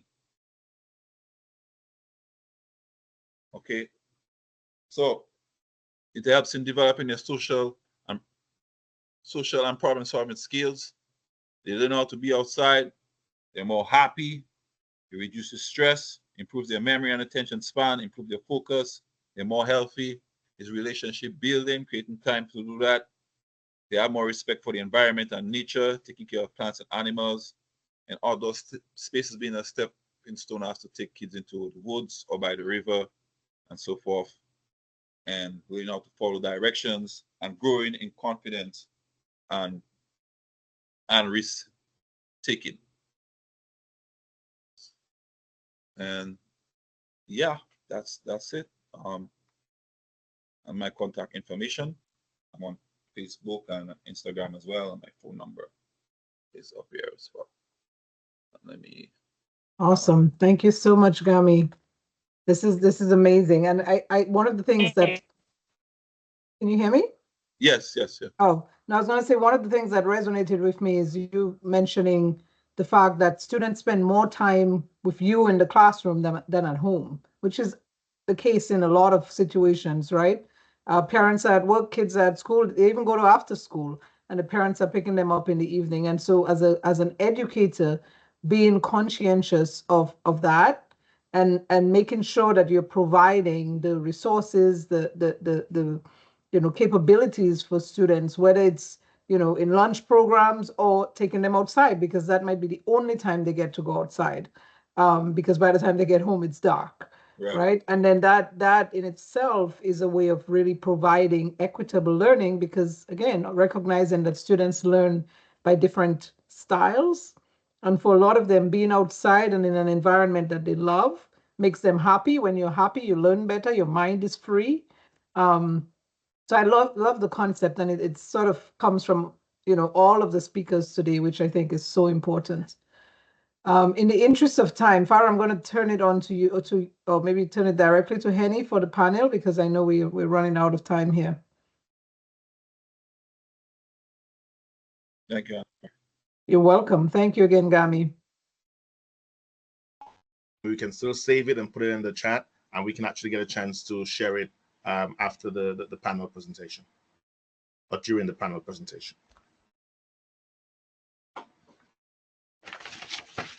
All right. Gami, can you stop sharing? Oh, somebody's sharing.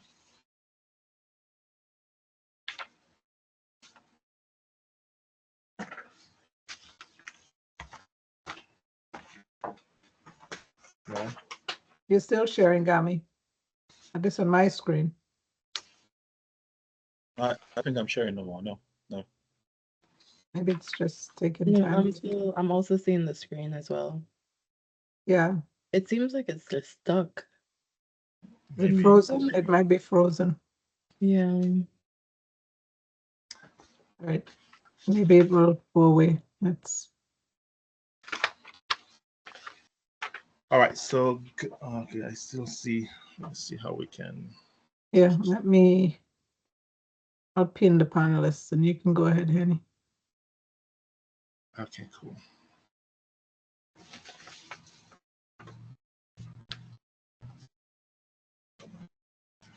All right, so good afternoon, everyone. And thank you Again, for those of us who actually stayed the course and those who've just joined us, thank you for taking the time to be with us.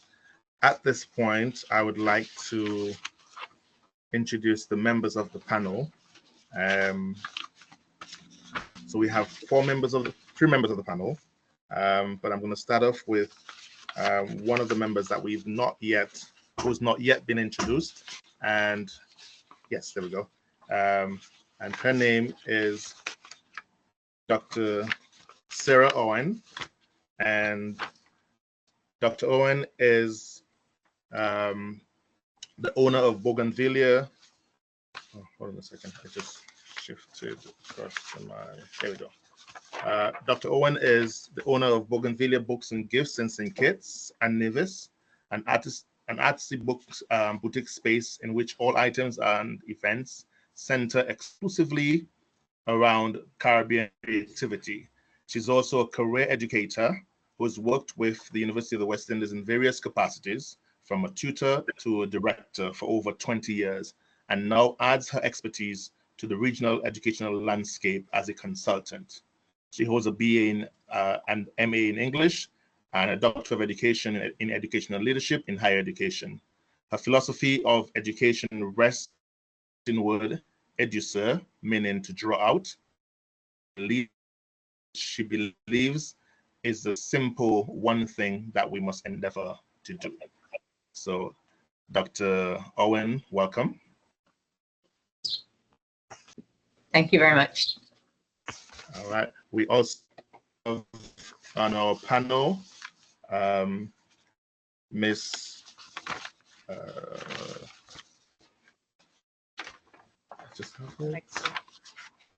Miss Alexa Etienne, and she introduced herself earlier as a middle school teacher at Bishop William High School in Massachusetts. Experience in education for over 14 years. She holds a bachelor's degree from Lesley University and a master's degree in education with a focus in curriculum and instruction and a minor in educational leadership from Southern New Hampshire University. And we also have Gami, who we just heard. Welcome, Alexa. Welcome again.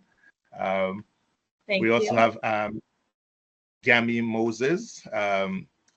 Was born in Dominica and moved to the US in 2005. And since then, he's been involved in youth development work as an environmental educator. He's also a drummer, as I witnessed just now, him sharing a little piece from his repertoire. He also trains teachers and informal educators on how to develop outdoor learning programs, as well as effective group management within schools and organizations. So we have a wide array of expertise being covered in this group of panelists as we speak to reimagining educational equity. So I'd like to start off with a general question. Before I go to individual questions, in the interest of time, I just have a general question that I'll throw out to all participants, and then I would have you share. So the first question I have is, what role do you believe an understanding of the concept of the whole child development play in achieving educational equity? So I read that again. What role do you believe an understanding of the concept of whole child development play in achieving educational equity? And what I like about this panel is that we have people who can speak to elementary level, middle to high school level, and tertiary education level. So I don't know who wants to jump in first. I can start. Okay. All right.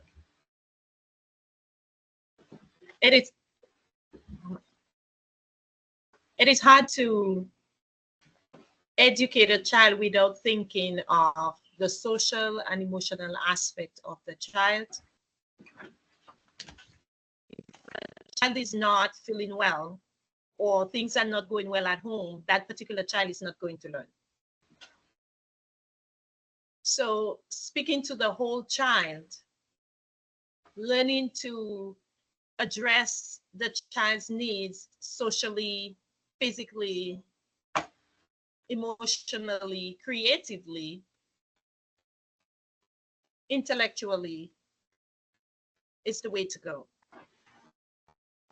All right. Thank So you very again, much. Oh, sorry. to the whole child is important in creating a global citizen. Let's put it that way.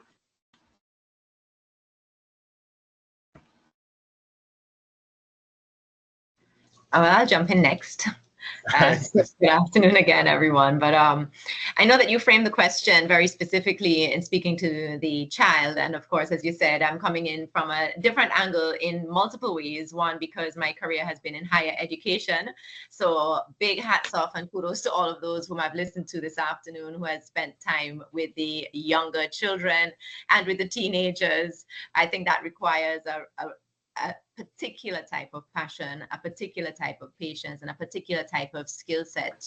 And in the adult learning space, that similarly requires a specific type of patience and skill set and so on. But in that space, very often the student has chosen to enter their learning journey. And I worked for over 20 years with the UWI, my last 12 to 15 with the now global campus. And that is where that whole theory of educating a whole person really came through in a very meaningful way for me, because when we're in landed campus situations, you may interact in an adult learning environment with the person as they come to their lecture or they come to their class and then they leave. But in the, especially in the Eastern Caribbean, in the global campus settings, which are smaller, then you find that you become very close to their whole experience of learning. And very often that has to do with maybe something that they're going through at home. Maybe you have a lot of it stems around a lot of the same type of financial barriers to equity that we heard of in presentations earlier on. It affects the adult learner as well. In countries like Dominica, our colleagues, Dr. Kimon Joseph and Dr. Barry Casimir, would always remind us of those equities, those inequitable realities in terms of space as well. So even though we tend to think in the Caribbean context that everywhere in the OECS is small, Dominica's landmass is actually very big, and it's bigger than Barbados, and the topography is more difficult to navigate. So all of these things you have to take into consideration. So that type of holistic approach at the adult level, you will find also that you have invigilators, and I've only seen this in the Eastern Caribbean, I have to be honest.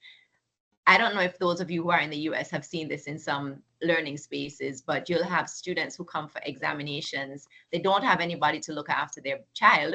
And so you'll have members of staff who will hold the child so that the student can complete the exam.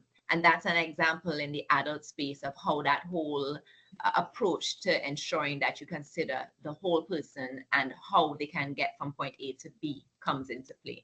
So that's just a little snippet of some of my thoughts on that. Thank you very much.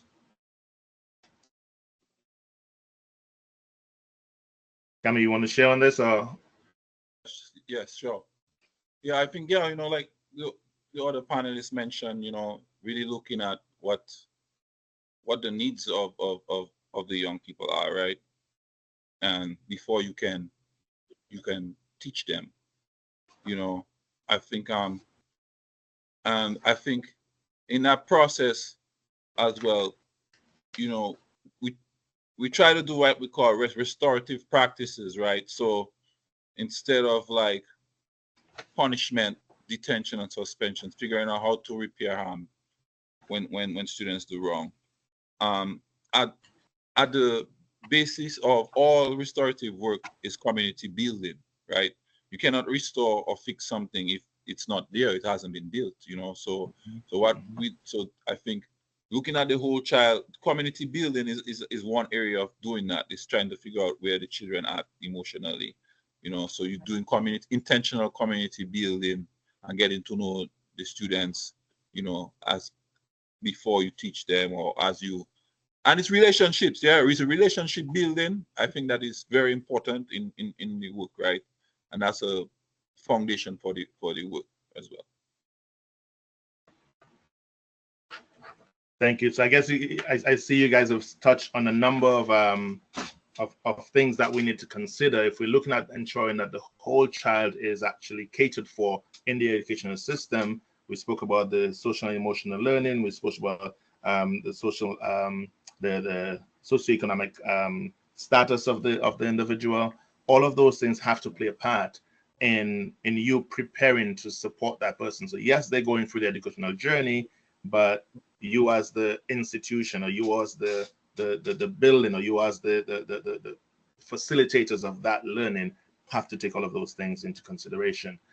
So just to keep it going, I know we've heard a lot about from the panel and from the speakers before us about the learner, but a question I have is that what are some of the mindsets of the educators that needs to change, or any mindset shift that you think are necessary to help realize that equity in education that we speak of?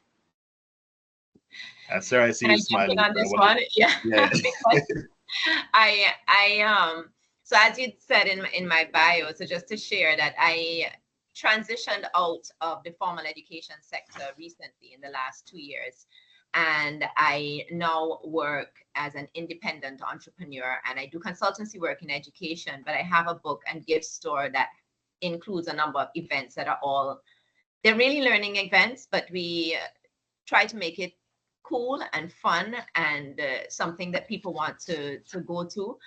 And that was very liberating for me, because in terms of the mindset that you ask of Henny, I worked with and I love, and actually that's where I met Henny at the UWI St. Augustine campus just a few short years ago.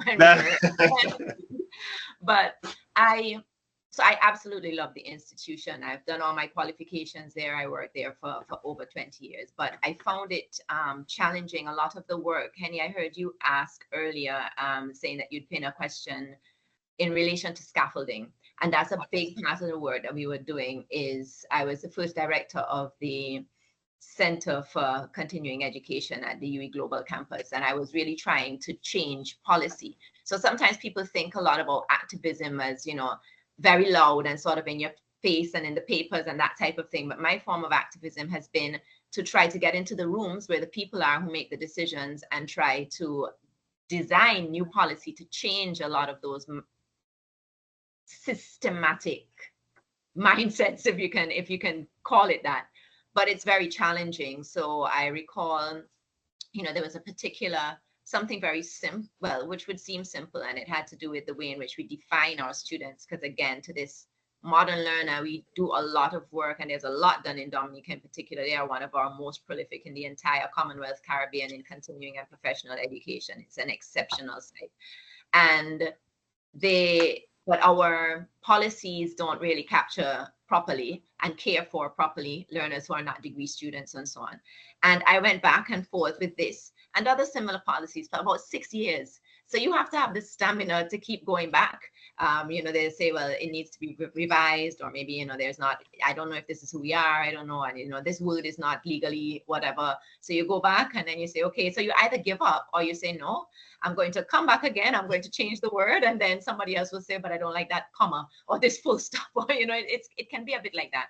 So I think structurally for us, and I see this, I was doing some consultancy work in the OECS last year and year before, and there's a lot of progressive things that are happening, especially in terms of the integration of arts instruction at the primary level in terms of curriculum.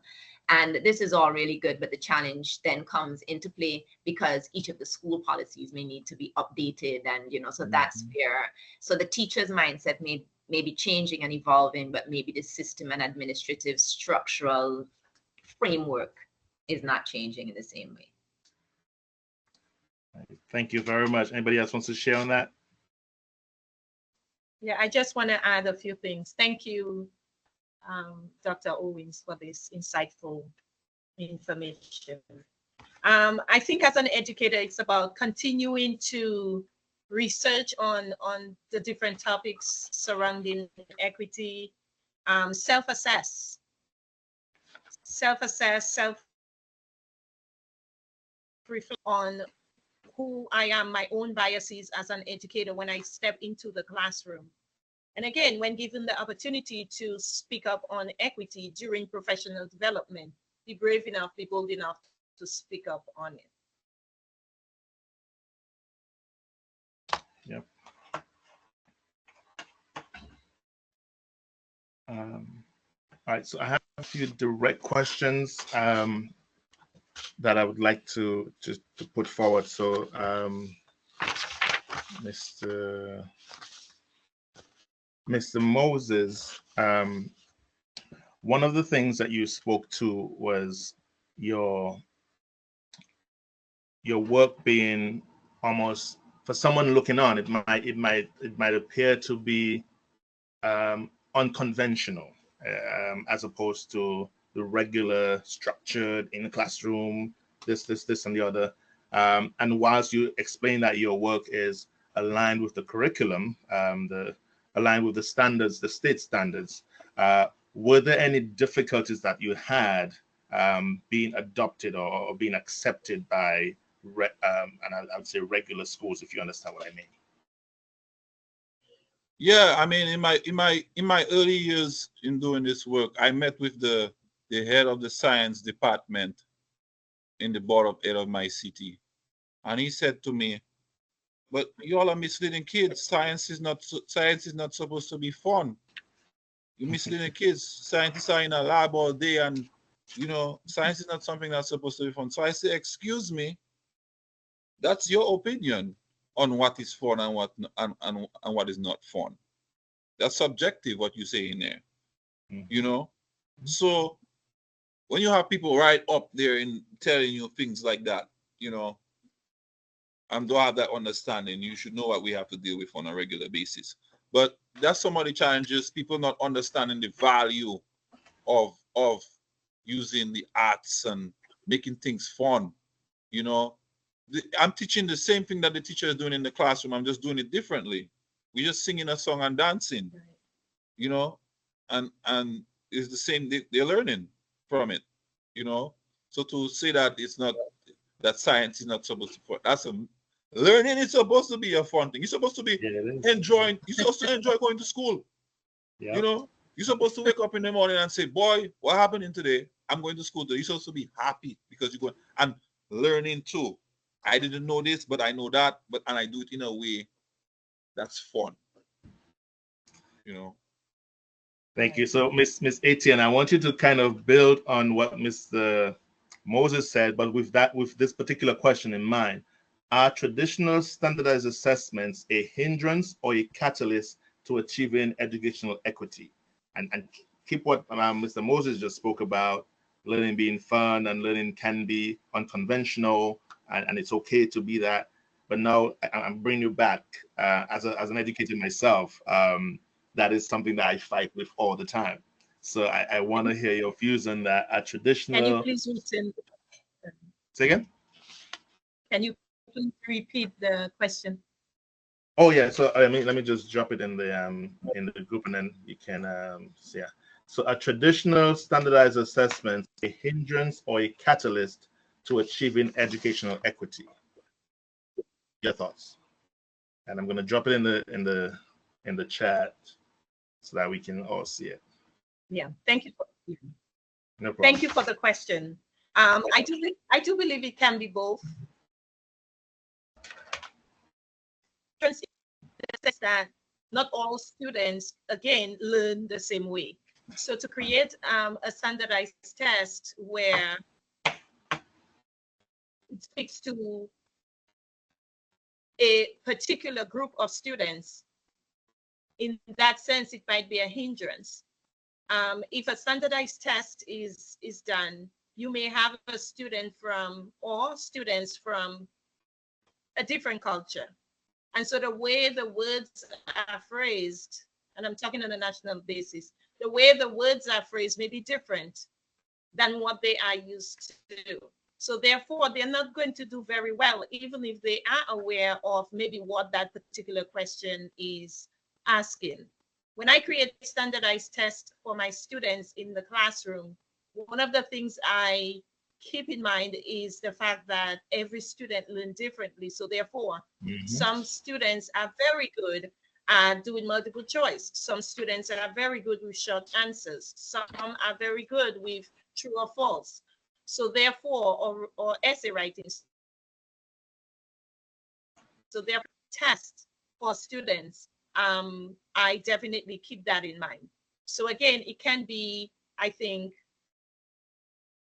a hindrance, or it can be, on the flip side, positive side, to assess the kids, to know that whether they are meeting the benchmark or they are meeting the goals set for them throughout the year. I think it could be a good thing to assess where they are and to hold teachers accountable, I think, in that sense. All right, thank you very much. Dr. Owen, I want to put this question to you based on everything you've heard for the day, and as you see, a lot of the discussion centered around the arts. So the question to you is, what role can creative arts instruction play in support of academic and social development? So what role can creative arts instruction play in support of academic and social development? And if you want to glean from some of the things that you've seen before, feel free. Yeah, but I think that based on everybody that has spoken today, the answer is brief and easy, all and every important role, essentially. And I say that because there's so much research that tells us that the creative arts can play a very key role, as we've heard, in terms of science instruction, in terms of across the curriculum. And it's good to see in countries like, for example, Dominica, it's integrated across the curricula based on some recent research undertaken at the end of last year. In other countries in the OECS, it's not really so much. In St. Lucia, it is within the curriculum as well, so that you have elements of creative arts instruction in other classes, because you can use, for example, storytelling, you can use tableau sometimes even to deal with issues that are difficult for children to understand. So you can have them just to create a scene within the class, and then the teacher can help to navigate a difficult discussion in that way. So, it's extremely important. But in my own research, I found it was exciting because, again, now at the higher ed level, when I was doing the research for my doctorate, I wanted to look at, because I think I know, and it's evident today, that we're inherently good at creative arts and performing arts in the Caribbean. But very often when we look to teach something or to learn something, we kind of relegate it to entertainment. So it will be like a little 5-minute, you'll have somebody do a song or a dance on a program, but it's so much more than that. So I wanted to look at at least one element of how we can bring that into people's understanding of what maybe they value in a different way. So I looked at it in terms of how performing arts instruction can assist in the development of soft skills. So behavioral skills, because you hear all of our government saying that this is an area that is problematic and we want to have these service-based economies and tourism-based economies, but we have this big problem with the soft skills and the interpersonal skills, and our leaders are seeing these challenges and so on. So I received permission from some researchers in Jordan who've done a study with the World Bank to use their soft skills assessment, which had been tested on their entire school leaving population, so huge. And we tested it locally in St. Kitts. And then we did a performing arts intervention, which was really a dance class, but we called it building socio-emotional skills through movement. Because if you tell grown men and women that you want them to do a dance class at their workplace, they might tell you they don't have time for that. But you tell them that you want to do a workshop on building their socio-emotional skills, then they're more inclined to sign up, I think. And so they did. And what we found was that when we did the post-test analysis, so we did the little experiment where the workshop took place, and then we assessed the soft skills, the behavioral skills, using that same tool afterwards. And this was done by HR professionals. The dance program was run by a dance professional who developed the curriculum and everything. And we saw significant improvement across the board in the behavioral skills. So what tends to happen is that you'll bring in someone to teach a very theoretical course. So you want better customer service, you send them to a customer service course, which is, they go and they sit in the classroom and so on. But here we have an example of where we can have people do a dance class, or it may be visual learning, maybe drumming, many other things can lend to this. And then you measure their behavioral skills afterwards, and you see that it significantly improves. So let's use that for national development. Let's use it in the boardroom. They're doing it in Europe. They're doing it in other parts of the world for many years, and we are inherently good at it.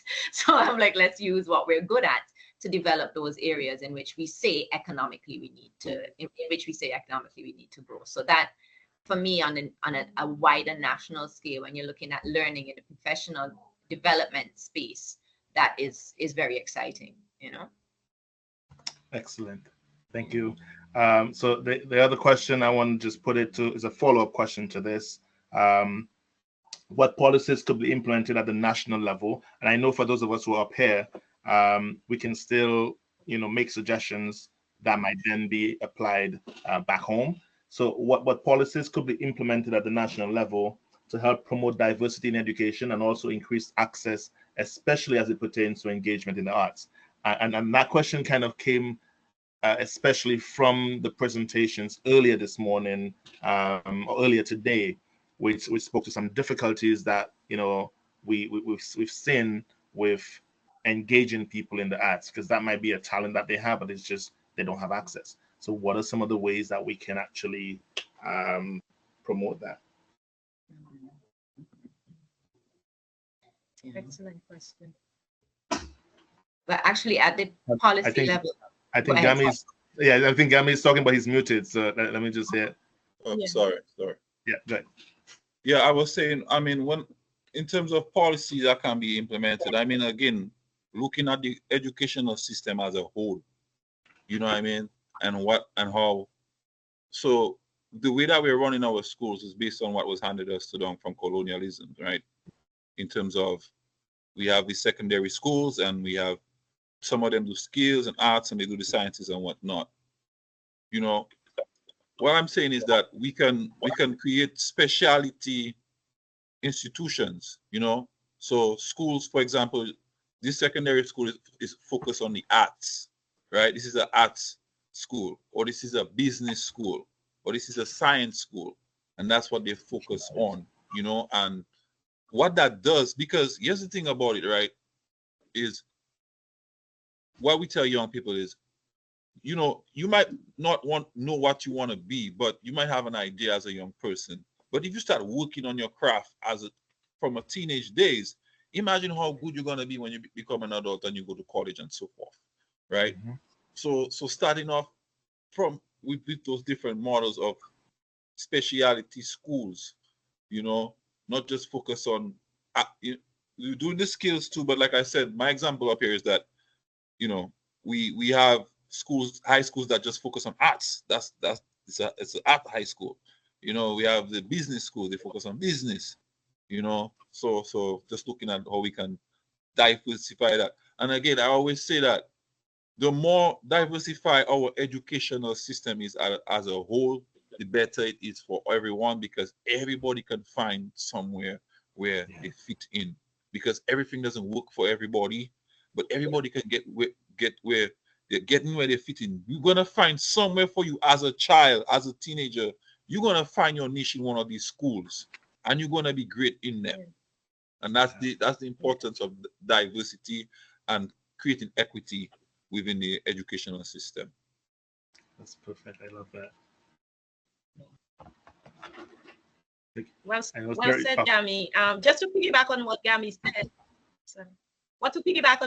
said, I grew up in Dominica as well, and I love the arts.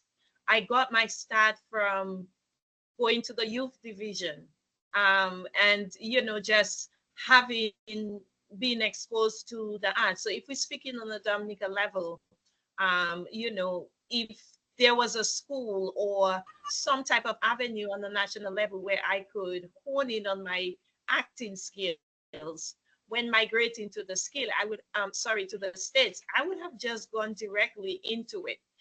But I don't think, not having the experience or a place to go to school home, it was difficult for me to, just continue right away once I migrated here.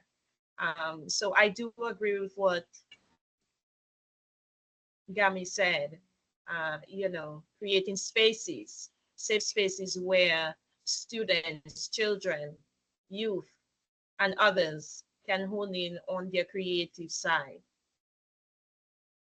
I also think one of the things that and Leandra spoke to it, was that most of the things were in time.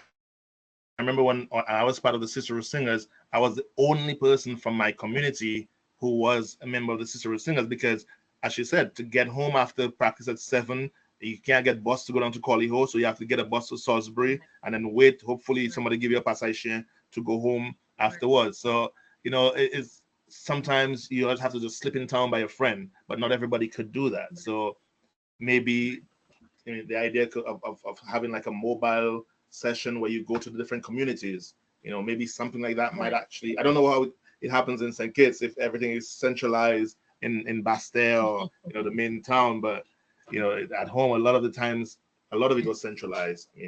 So maybe just be a way that we can actually help to increase that equity.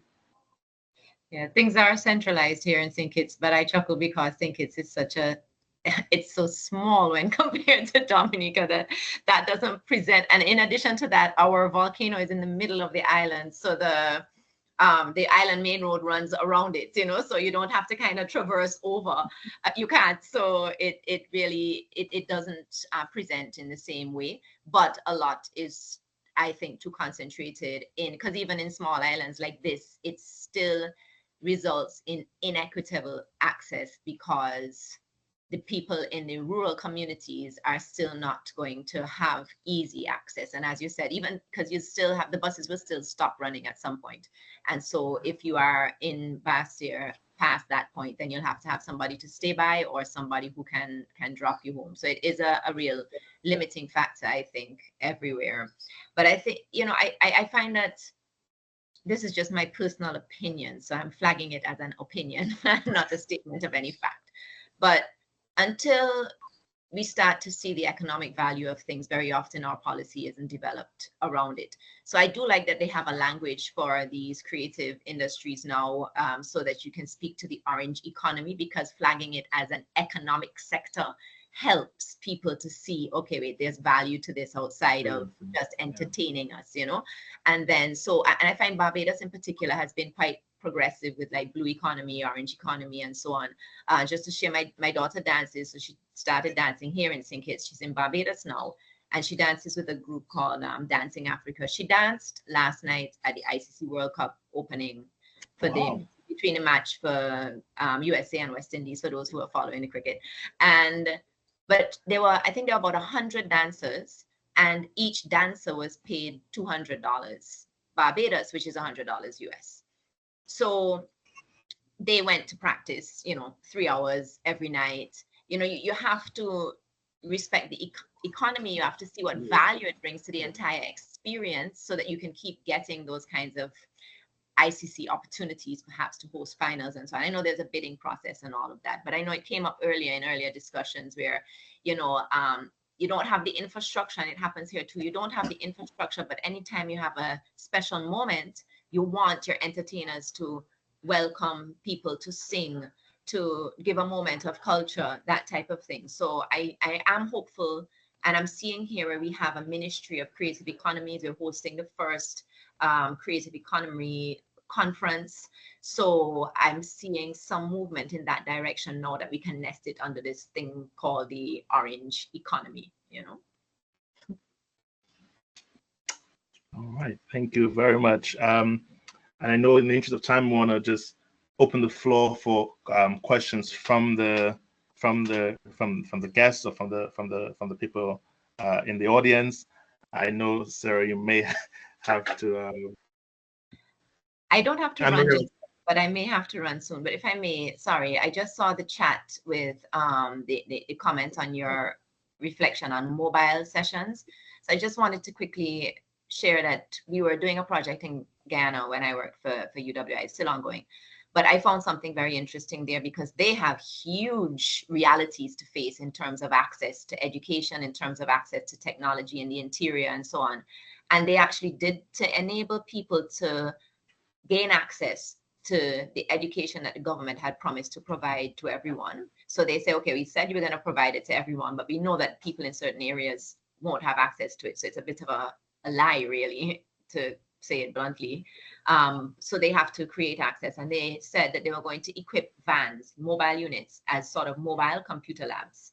So, and if you're teaching some of the courses, we're doing things like barbering, that type of thing as well. So you're going to create a van that will go into certain areas, certain days per week, and this is where the students will come in and do their learning. So I think that's an excellent idea. And I saw Guyana saying that has to be in our budget.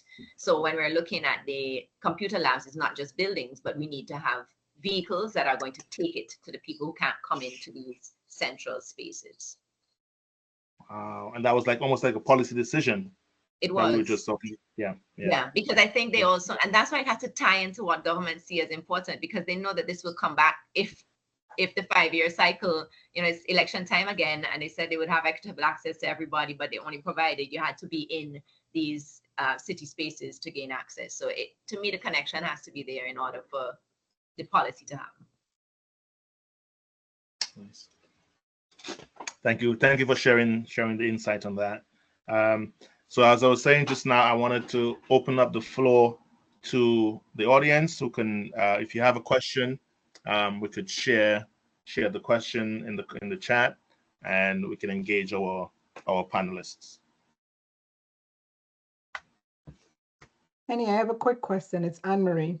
Sure. I'm wondering for all of the panelists, so I heard two different things, right? And Sarah, I know you do your book club, which is outdoors, which I really love, outdoors under a tree. When we talk about access, I think something that could enhance access, and somebody mentioned it in the chat, is sort of leveraging digital technology, right?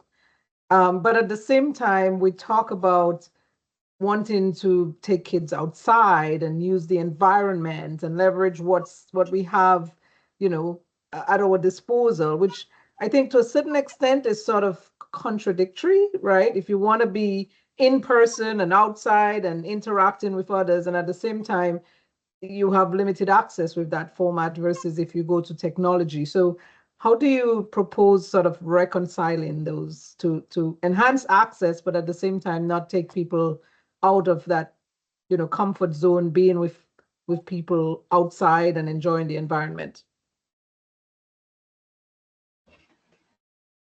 Any one of you guys? I would say everything is balanced, you know, and figuring out what that balance is.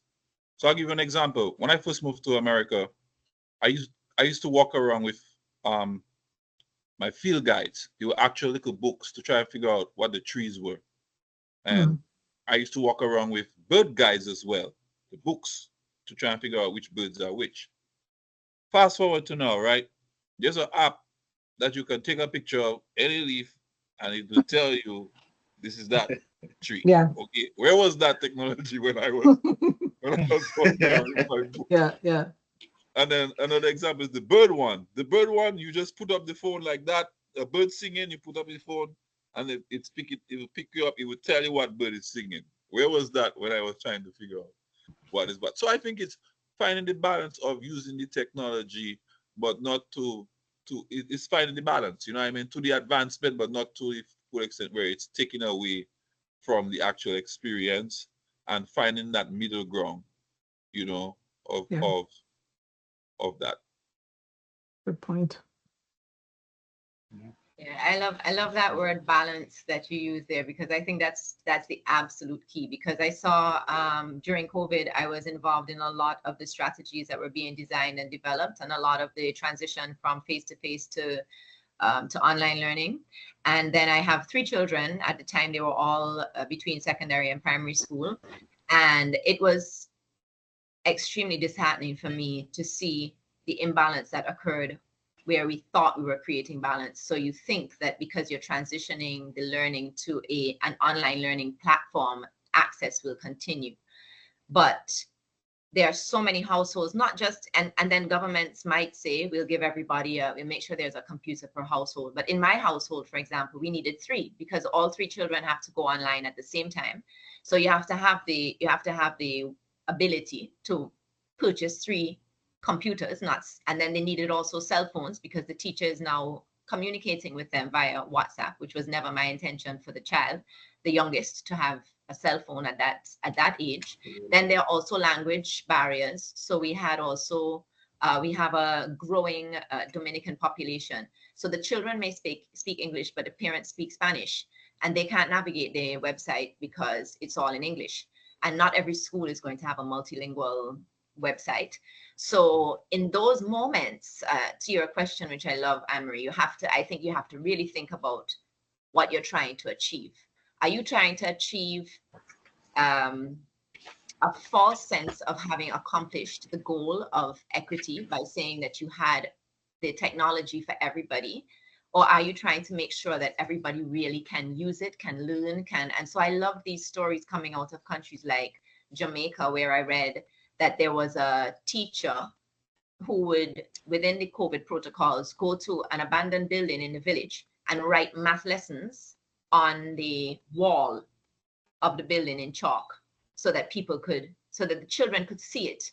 So if they didn't have, because many of them didn't have electricity, so, joining via online is just not possible in that particular community, according to the article. And there was also another that used a motorcycle, and he would put lessons on pieces of paper, ride the motorcycle and throw it to the buildings so that the children in those homes could have access. So I think that you really, because technology presents such a wonderful opportunity to use the same app example where you can, it takes away a lot of barriers, but then for those who don't have access, it just increases the gap because they're really left behind. So that, I think, is an important thing to pay attention to so that there is balance, because it isn't. And then also for those who need differentiated learning strategies within my home, one of my sons has dyscalculia, the other one we found out after COVID has ADD, and for one of them in particular, online class is a time for sleep, that just did not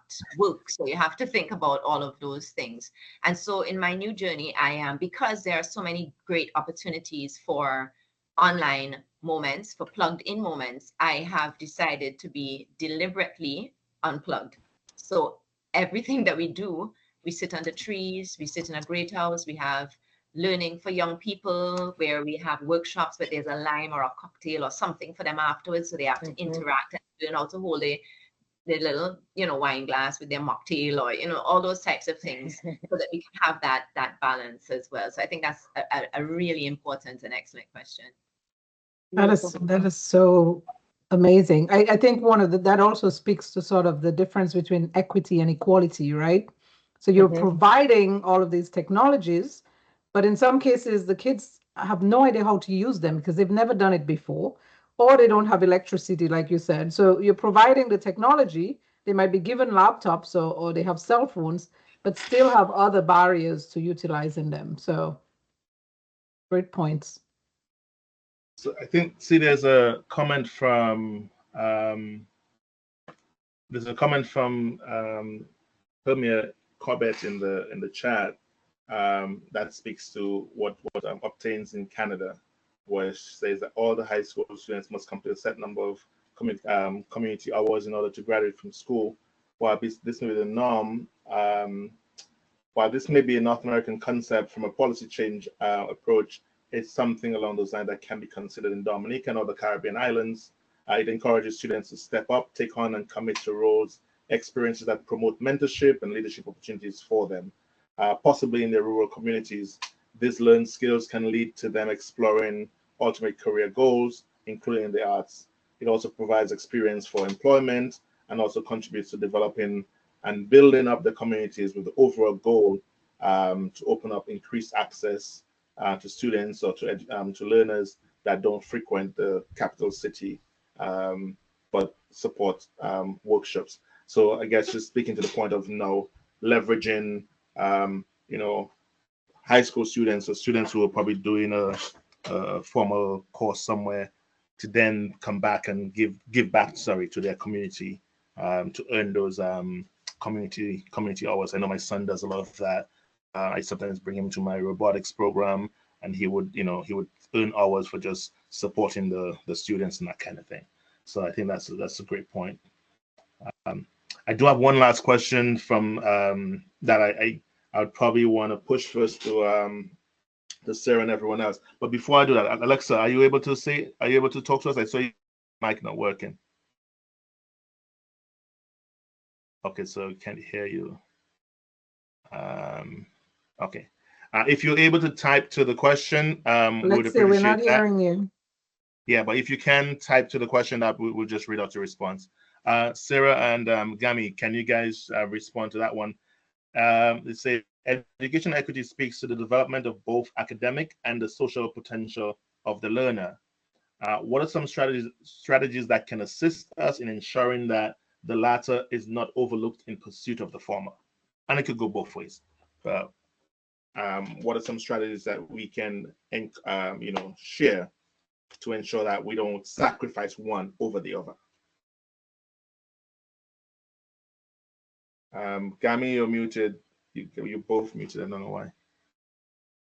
Yes, I think they're both heavily important, but again, looking at how one affects the other, right? So, for example, if a young person goes to an after-school program, right?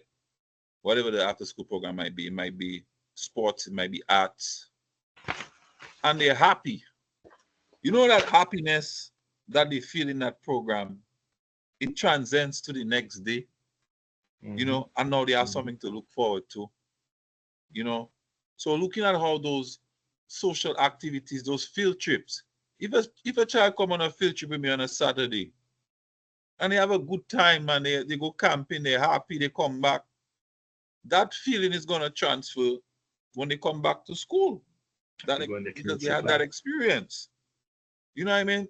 So being intentional about creating those programs that are going to support the kids socially, which will help them build on the academics. Okay, so remember in the relationship development piece, getting to know the parents, getting to know who the child is, relationship building. So then we can support them in the academics and make that connection.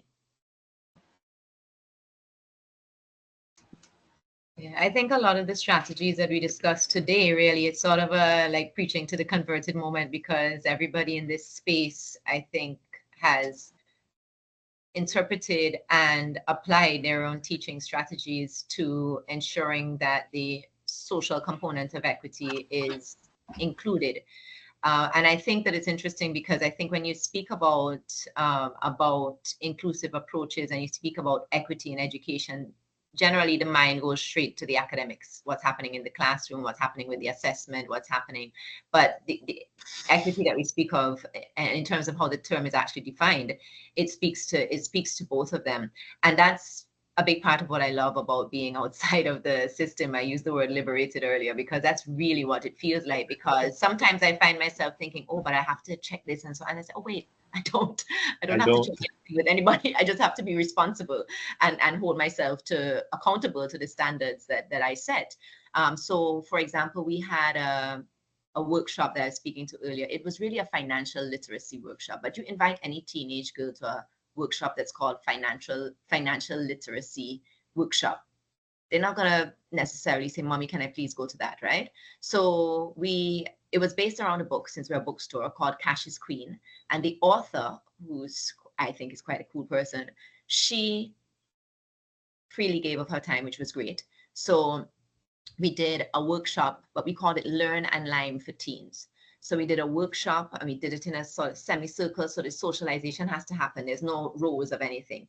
And the speakers in the front, and it's all beautiful. We have all flowers and thing. The dress code was something like, just be yourself. So if yourself is a tracksuit, if yourself is a dress, whatever it is, so that nobody feels excluded from that.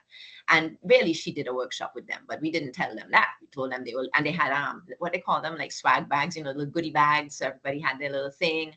And then afterwards, We had the Lime part, which was actually really a little test run in networking exercises. So we got professional women from 2 groups to come in to Lime with the teens, but they were really talking to them about their careers, talking to them about what they'd learned in terms of the finance seminar. But if you tell them, you know, so they were building a lot of social skills, but you also have to make it seem fun and cool and interesting in order for them to want to come. And you know, this thing was registration was full because we also didn't have a fee.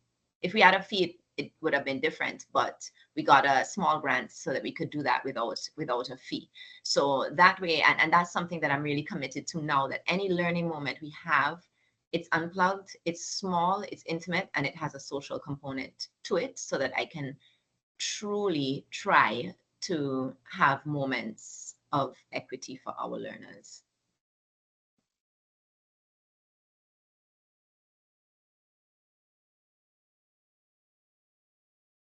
Sorry, on that note, I have to run because I have another speaking engagement and I have to pick up my son before I go to that one. So I'm really very sorry to leave so abruptly.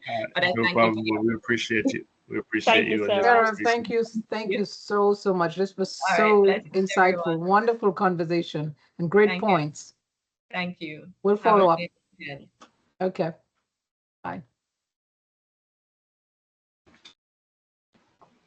Yeah, as I was saying, I thought that was those are really good you know, suggestions as to how we can ensure that we don't sacrifice, you know, the social for the academic or the academic for the social. That balance, and we spoke about that balance a lot throughout this panel discussion. That balance is important, you know, and definitely if leveraged properly, one can actually benefit the other and allow for growth of both. So thanks a lot for sharing that. I see someone's typing. Any questions for the panel from the audience? Anybody wants to share anything that stood out so far?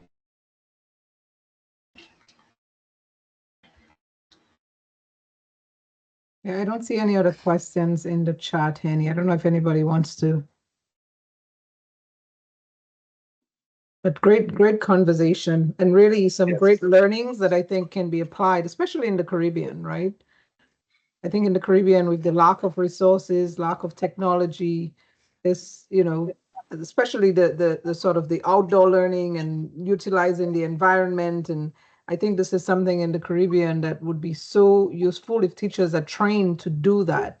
And so that when we have hurricanes or other natural disasters and schools are down, the building is down, that teachers can utilize what's around them and still continue teaching kids, and in a way that, you know, they make it fun and students are still enthusiastic about learning, maybe even more enthusiastic than when the school was there, but really making learning fun.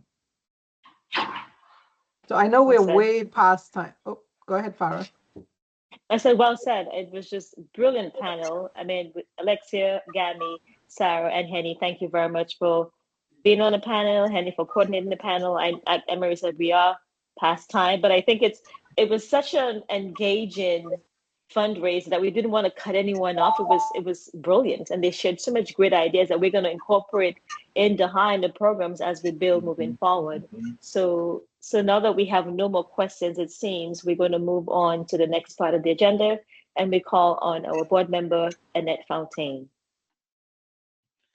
Wow, what an interesting day, everybody. I just, you know, I mean, we're just amazed every year at how much we learn from each other, and it has been a joy just listening to everybody's, you know, sharing of their experiences throughout the morning. I really want to thank our speakers. I know several of them had to leave, but you know, the words that resonated with me, you know, came from our keynote speaker, Skylar, when she said, you know, we are the ones that we've been waiting for, right?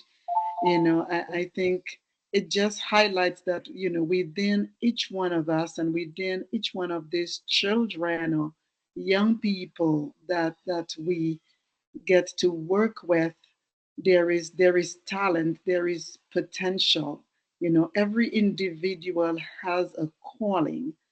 And what I learned from our speakers today is that, you know, we can use or individual talents to bring out those strengths in the people that we get to work with, to really help those students through, not just the traditional way of teaching and learning, but going off the grid in a good way, bringing in, the arts, music, dancing, drawing, whatever it is, and using the environment, and really helping them to learn in a different way. Because as we know, so many people, they don't know what it is inside them, right, until we bring it out. And it was good to hear about, COVID, right, when so many of the schools just switched to online learning. Well, that may have been perfect for some students, but a disaster for others. And even the hybrid was still difficult. And so having other options, teaching outdoors, and whatever it is, to really ensure that we are engaging them and they're continuing to learn in the midst of a crisis, because we're going to be dealing with, whether it be weather or what it is, crisis at all times, and just always being ready to, okay, how can we flip the switch and continue to engage people and not have them locked in, anxious, depressed, but continuing to learn and live and thrive. So I think a lot of ideas came from this morning's discussions that we as the high can get involved in, and help, since education is one of our focus. But I also wanted to, remind our participants and thank them for staying with us all day about the health aspect and other things that the High has been doing. So over the last year, we were involved with the Dominican Diabetes Society, provided, computer, projector, glucometers, and strips that really helped to revive, the association in Dominica. Their work had been disrupted again by disasters of Maria and COVID, but getting these resources from the high enabled them to be able to go back, reach out, and take diabetic education and managing diabetes to the rural areas. And we want to continue that. And one of the ways that we are planning to continuing that is having our annual Global Walk for Health. The third Global Walk for Health will be coming up on September 7th. And we target the money specifically towards health, particularly diabetes. We also helped in the Carib territory, the Kalinango Association. They were doing a child abuse awareness program, and we were able to provide resources in the form of books and training for the teachers, the educators in the community, to really help highlight this difficult situation, not only in their community, but in the rest of the island. And we want to continue to help in these endeavors. We also helped the oncology unit at the Dominica China Friendship Hospital.